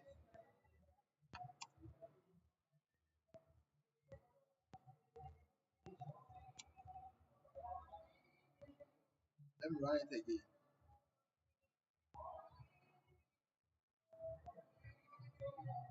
So you realize that it split them according to what?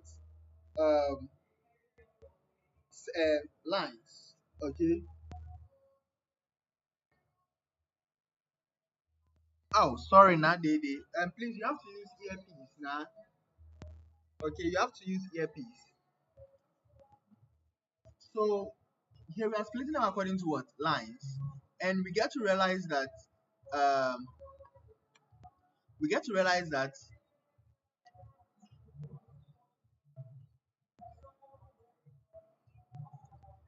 every line is being separated by a comma. So it creates what? A list.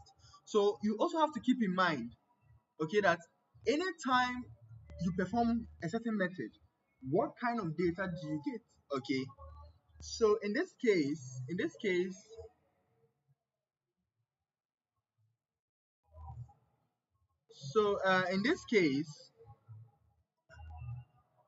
it's splitting them according to the sentence. So this one becomes the first sentence, and it's in a separate quote.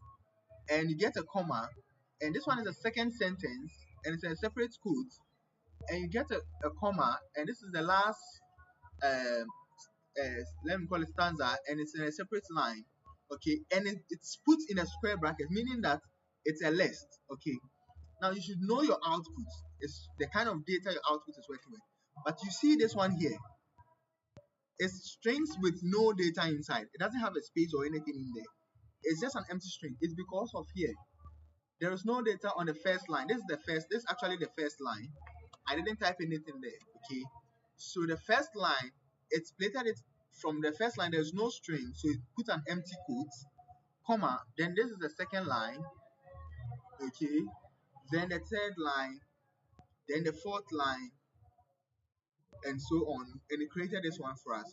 So you can split them according to lines. So sometimes you can have data and the data are in chunks, then you can split them like that, okay.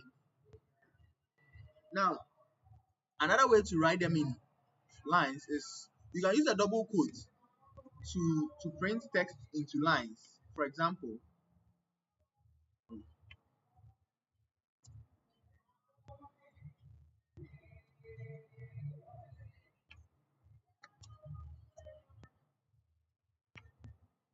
okay, so I can have Africa, Africa, Africa, blah blah blah. These are sentences. Now there's a special character called \n. \n simply means enter. So if I put \n in between them, it's the same as pressing enter on the keyboard or writing them in new lines, okay. So if I say print, let's print the poem, okay, let's print the poem.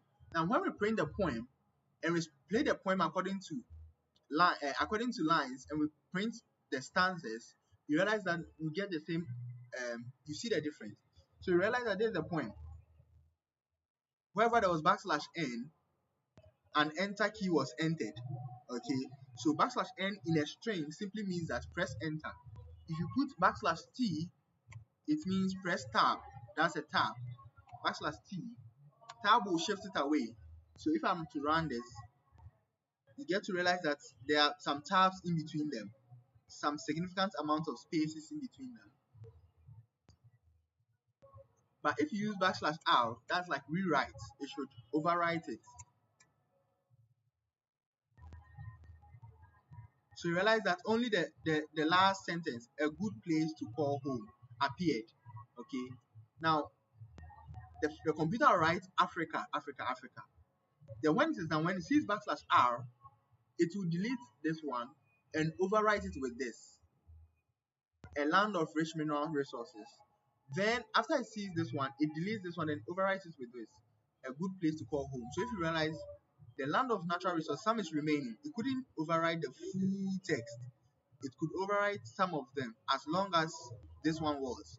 So that's the \r. So just focus on \n for now, where you need to write multiple lines in a straight line. Okay, so when I run this, I get a poem like this, and we've been able to split them into what? Sentences using the split lines. So yes. Then what else should I teach you? The find.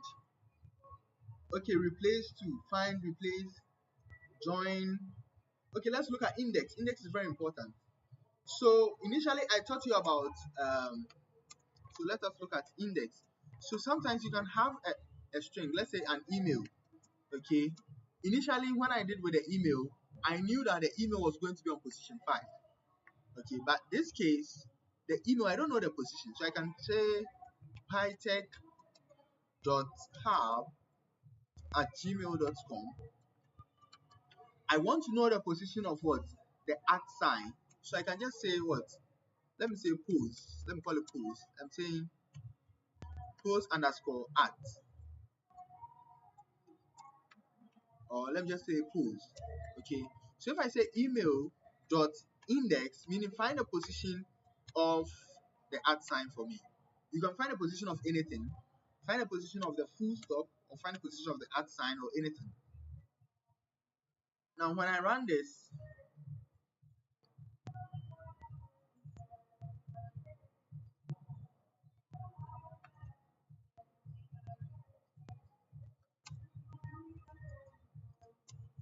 Okay, so when I run this,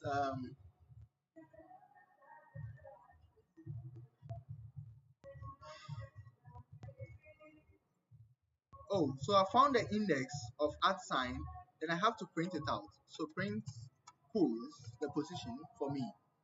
So when I run this, I get 10. So the computer tells me it's at position 10. So let's see. P is 0, Y is 1, T is 2, E is 3, C is 4, H is 5, I is 6, H is 7, U is 8, B is 9, then at is 10. Yes. So that's the position. It's the same way of saying sorry, it's the reverse of saying print email square brackets position 10. Now, when you put in the position in a square bracket, it will print the letter there for you. But when you put in the letter inside the index method, it will tell you the position. Okay, so it's more or less like the reverse of what we are learning. So the position of the @ is 10, and when you put that position 10 inside, you get the @ back. Okay, so you have to take note of the differences between that. I think the first sentence being now, I think I've explained it, right?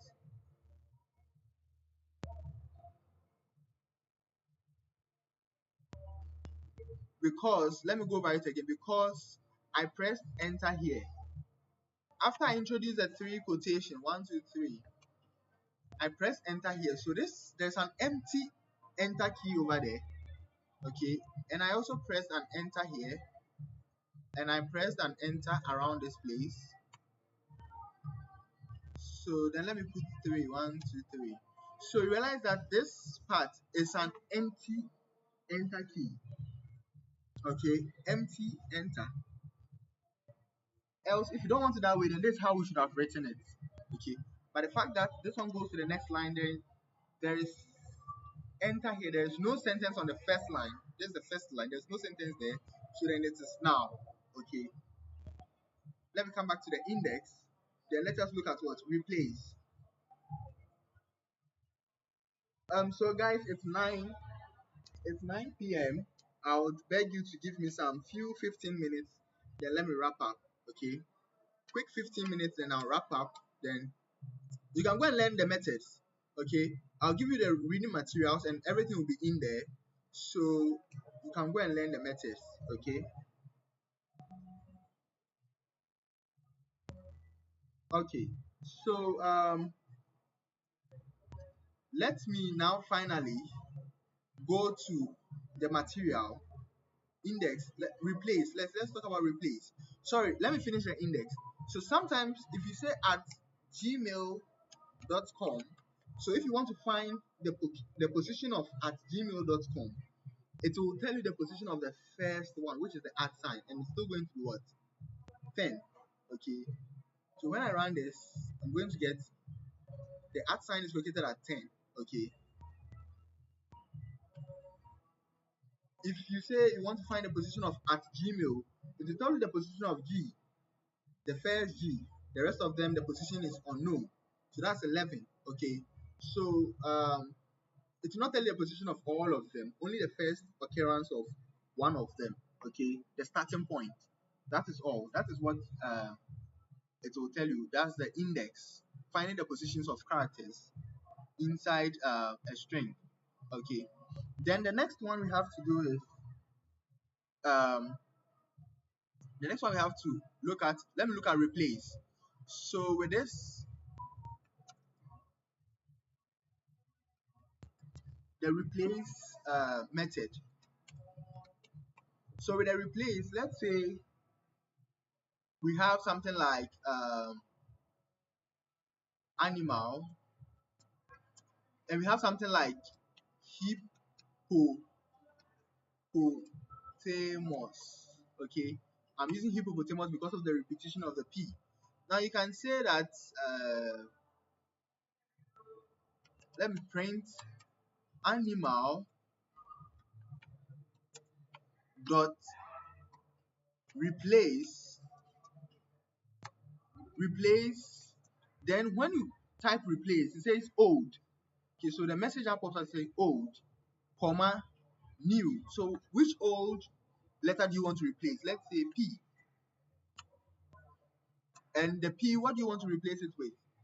Want to replace with B. Okay.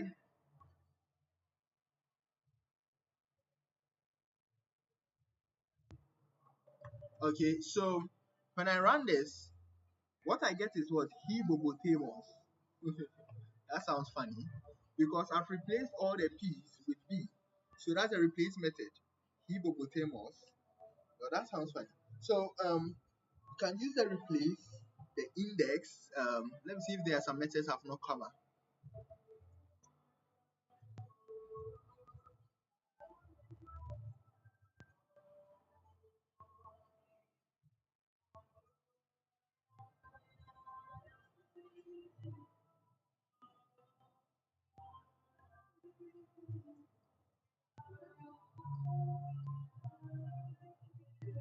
So I've done index, I've done split, I've done upper, I've done lower, I've done start with method, I've done strip method, I've done replace method. Okay, I've done all the needed ones and I've even done some extra.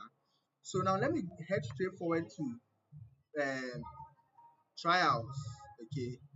So here on, let us take a practical example and I'm going to brainstorm with this practical example. So I'm going to show you how to solve practical examples, like let's say for example this. So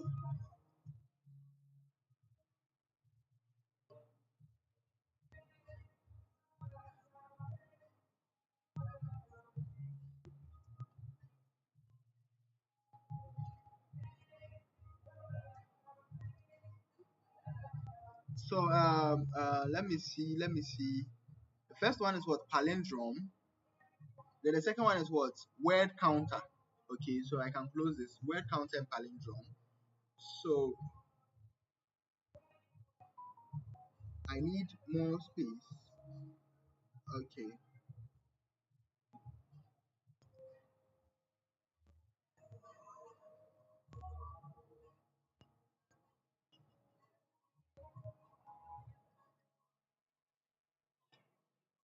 Okay, so let us talk about palindrome.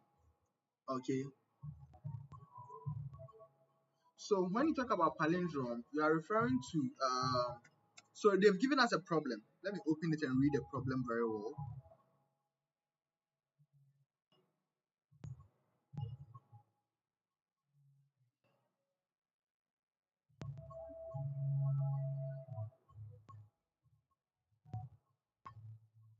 So tutor example 1. It says write a Python script that would ask the user for an input. Your code should process the input and tell the user whether the word is a palindrome or not. So when you talk about a palindrome is a word or group of words that stays the same when read backwards. Example, madam. So if you reverse madam, it's still madam. If you reverse mom, it is still mom. Okay. What else? What other words can you think of? If you reverse what else? I don't know. But there are a lot of words that when you reverse them, they still stay the same. Dad, yes, dad too is nice. People are starting to think about children.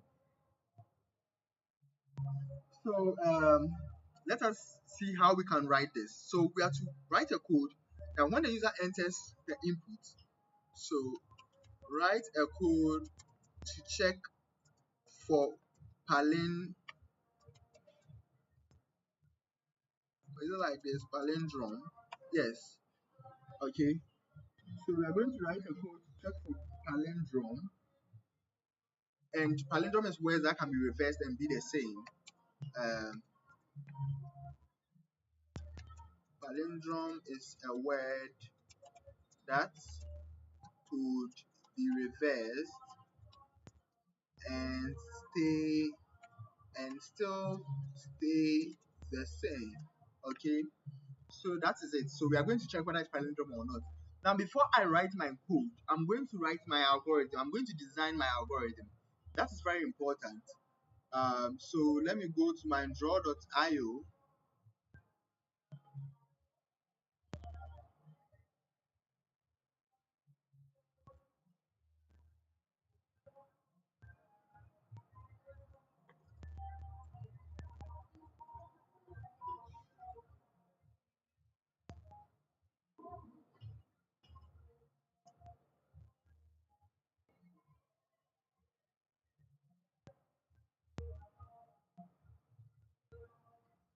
I'm coming. Let me save this. I really need this one.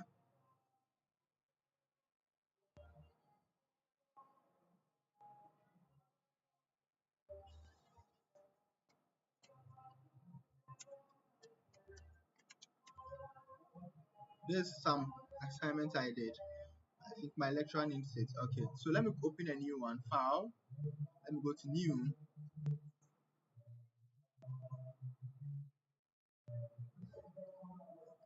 Okay, so new diagram, blank, then select create. So already is XML draw.io. Okay, don't go and select whatever. Some people went to select SVG, but still I could open it by just draw.io format. Okay, then let me name it. I'm naming it. Let me say algo for what?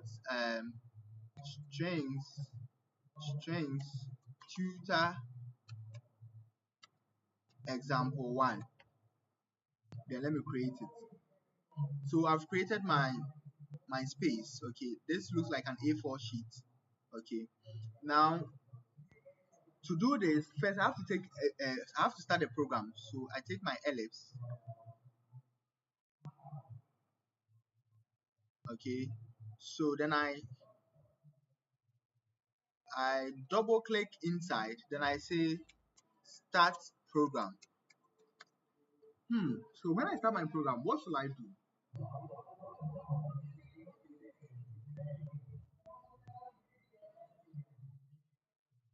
Okay, now when I start program, the next thing I have to do is to take input. Okay, so I'm going to take input from the user, and the user will be the word. So maybe input a word. Okay, so let's assume the user will input a word. So from here, you double click on the arrow and gets connected, or you can click and drag to it. So the user will input a word. Okay, and when the user inputs the word, what we have to do is we would create. For me, that's how I'm thinking about it. So what should I do? What should I do? So then I select a process. So the process is that make a reverse copy of the word. So make a copy of the word, but a reverse one, a reverse copy of the word. So then we click here to this.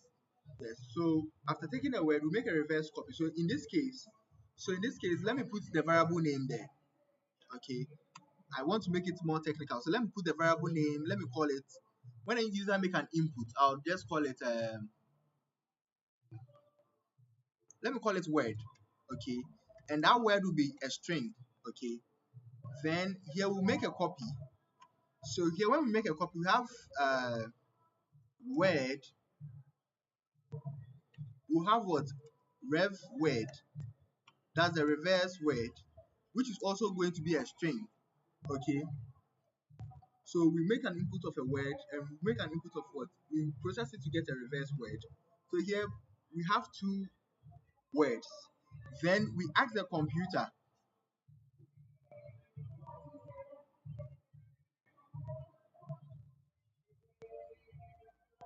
So then the next thing we have to do is to compare them.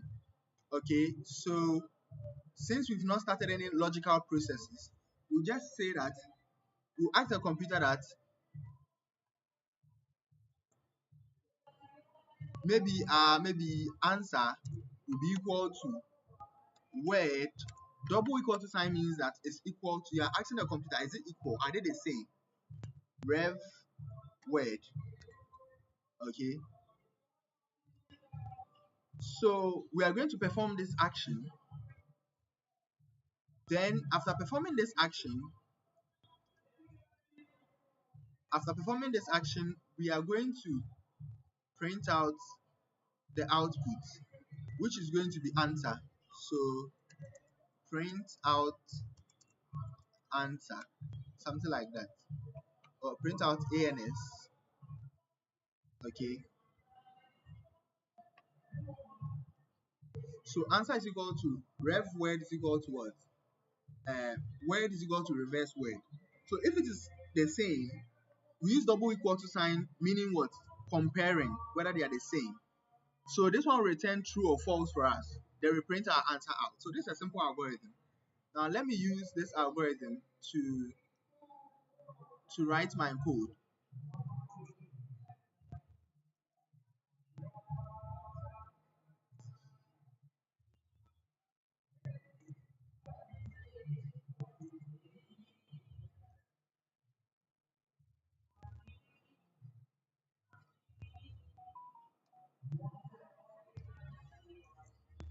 Okay, so my algorithms is here on the side so that I can really see it. So the first start the program, the user will start the program. The next is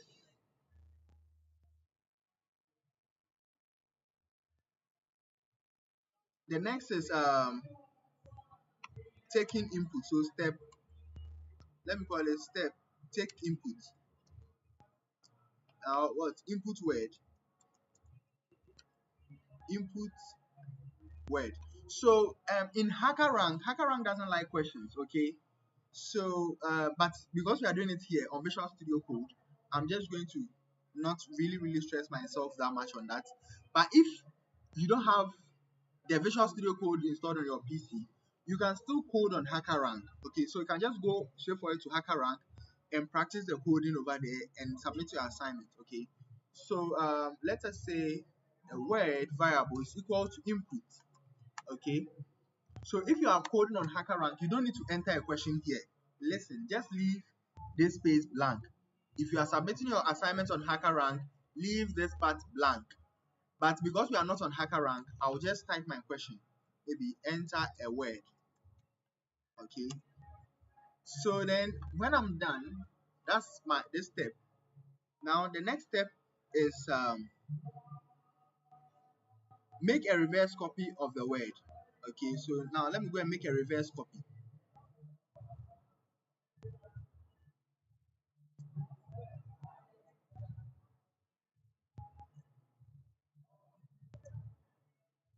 Okay, so to make the reverse copy, we have word dot let me call it rev word will give us what word, then you put semicolon -1, which will reverse the word for us. Okay, so step, so make a reversed copy. So here we've made a copy, but it's in a reverse form. Okay, then the last one is step,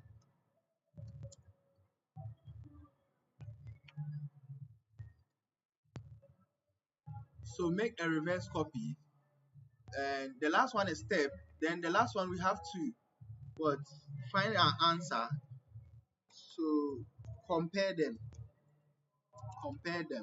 Okay, so we can say our answer is going to be asking the computer whether I'm putting it in brackets so that it looks unique. Okay, so word is equal to what? Rev word.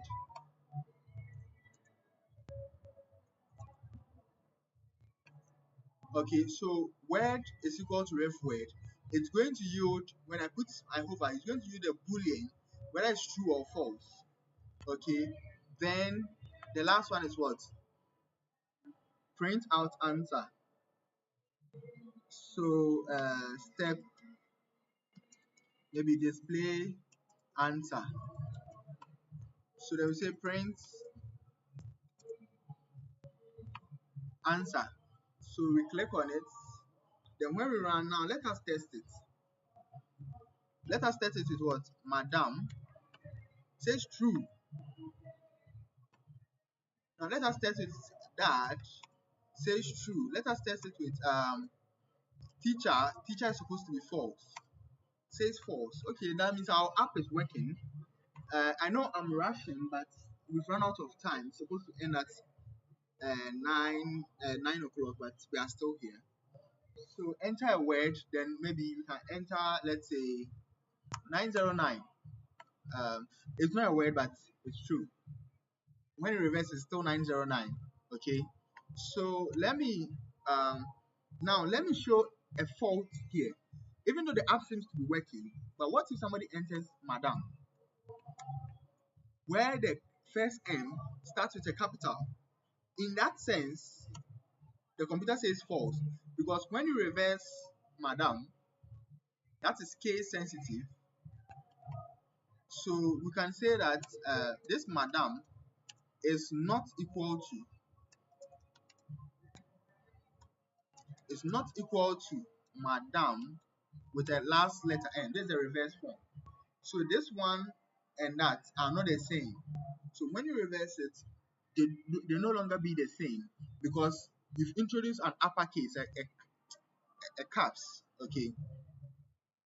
So, but then still, madam is madam, and it's a palindrome, whether case or not. It's still a palindrome because it's the same word. Okay, and the meaning doesn't change when you swap it up and you put capital M at the end. It doesn't change the meaning. Okay, so then we have to deal with that problem. So sometimes you might write a code, and that's what some of you didn't understand on HackerRank. That you wrote your code, it passed the test or the trials or whatever, but when you submitted it, it didn't pass the other conditions. So the test is just some simple form of it. Okay, but when you are submitting it, I put extra conditions so that the computer tests how deep you are thinking. Okay, so for example, this is a typical problem. So in the test, I would have put madam small letters, but in your submission, when your computer is finally testing, it will test with some upper cases and lower cases to see how strong your code is able to take care of other possibilities that might happen, because you don't know what the user will input. The user can input anything. Okay, and a typical example is inputting with uppercase or lower cases or whatever, and it's going to get us a problem. So you have to be deep thinker, critical thinking about it.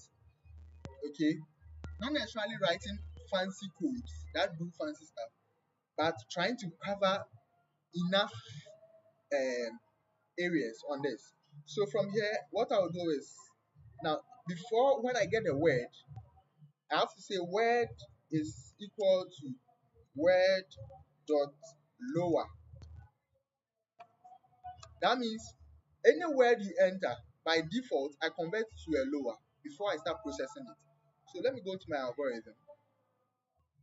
There, say input word. So before this one comes, I have to do some processing here. So before I reverse it, I would say what? Maybe convert, or let me say,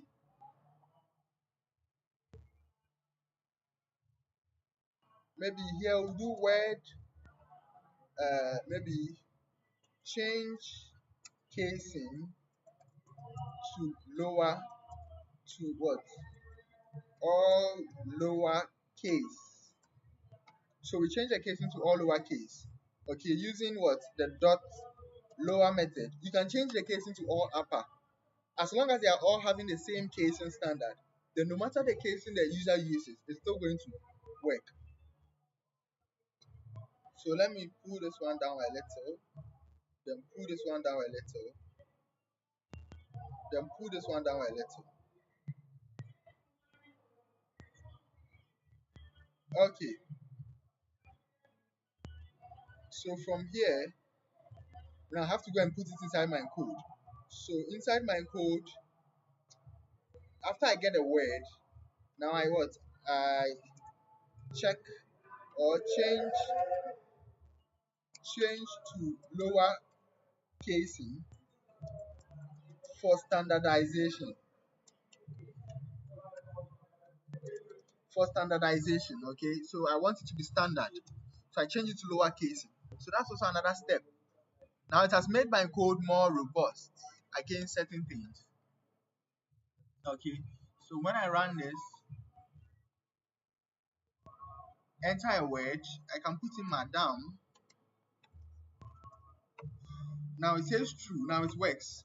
I can even put in madam with M capital A, D capital A, or let me say D small a, M. No matter the case I mix it up, it still works. Okay. So it doesn't matter. So now my code is more stronger. And at the end of the day, I'll let you submit your algorithm. Okay. You submit your algorithm to the theory part, then you submit your code as the practical part. Okay, and to be added to the grading system. Okay, so you have to think a little bit deeper and cover some gray areas that might occur, else you submit your code and it might not satisfy all the conditions, not because it's wrong.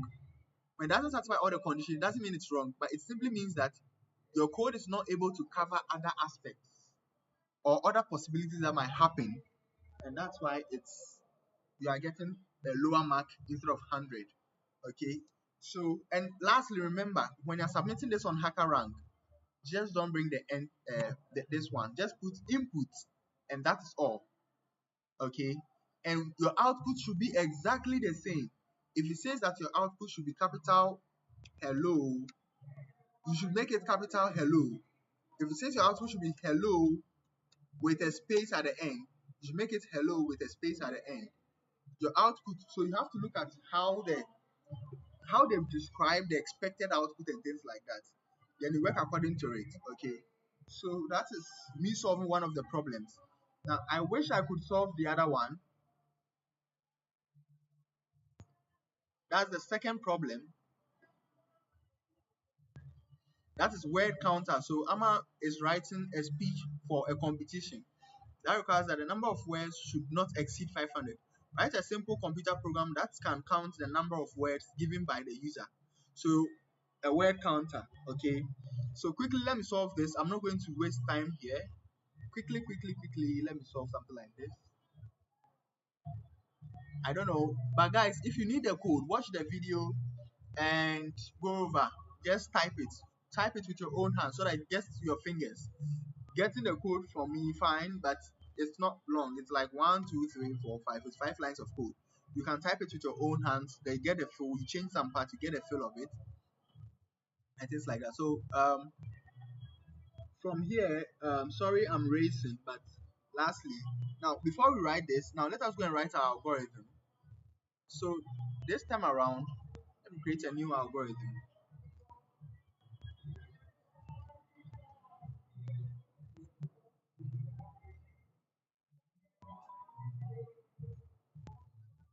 We call it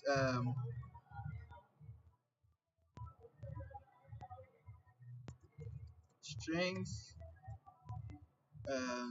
tutor example 2. Okay, so we are going to deal with palindrome. Oh, sorry, count words counter.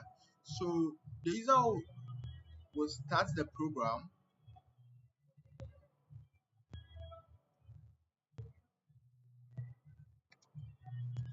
Start the program. Okay. Then after starting the program,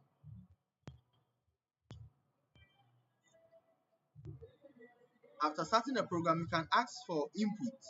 Okay, so enter the essay. So the person will enter an essay. Okay, so when a person enters an essay, we have to count the number of words in there. But then the question is, how do we distinguish one word from the other? So if you have, these are a group of words. What tells me that ama is one word, is the second word, right is the third word, is the next word, the speech is the next. It's because of the spaces. So the spaces between letters is what makes them words. Okay. So from here, once I get the essay, what I want to do is split split the essay by spaces.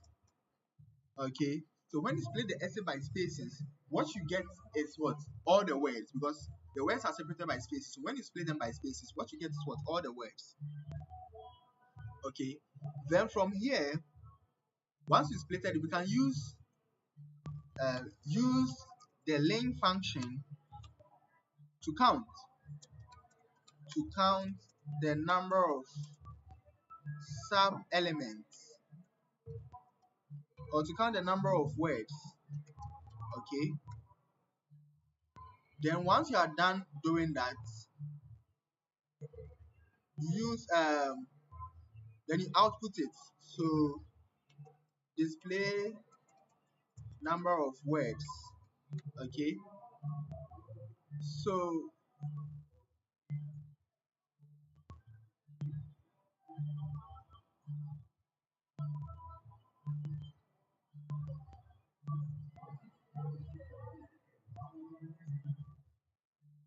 okay, so let me zoom in. Hey, I almost forgot. So let me terminate it. So once I'm done, um,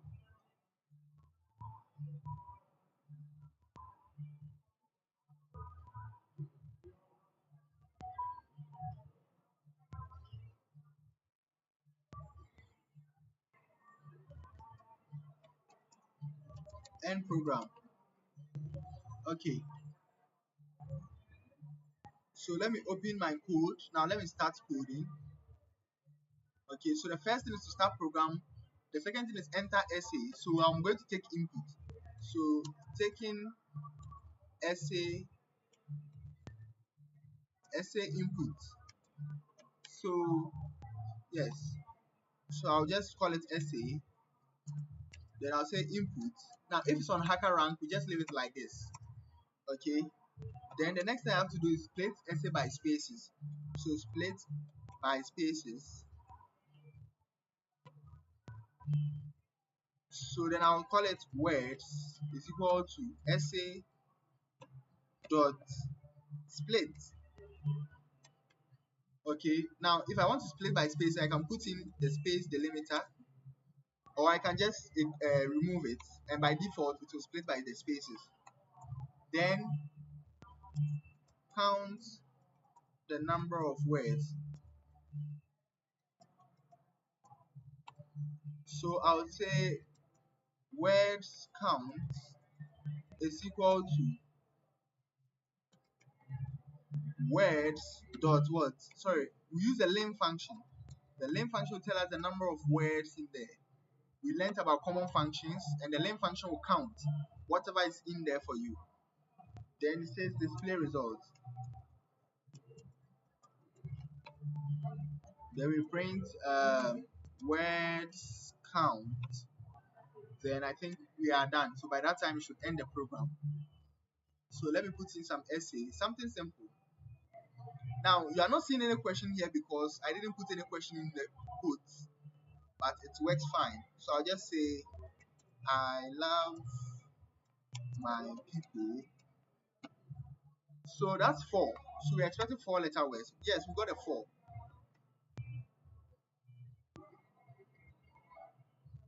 Okay, we can put in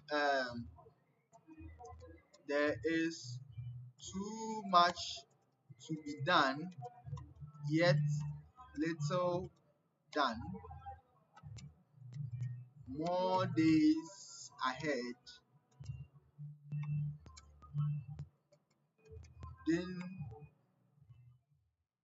Dangerous times have passed. Let me just say full stop. So it counts it for us. So that's 17 words. Okay. So that's 17 words. I know a lot of you are now tired. So we've written a simple program. So can you think about any means maybe we are going to get a problem where we'll not be able to count the words properly? Is there any situation like that?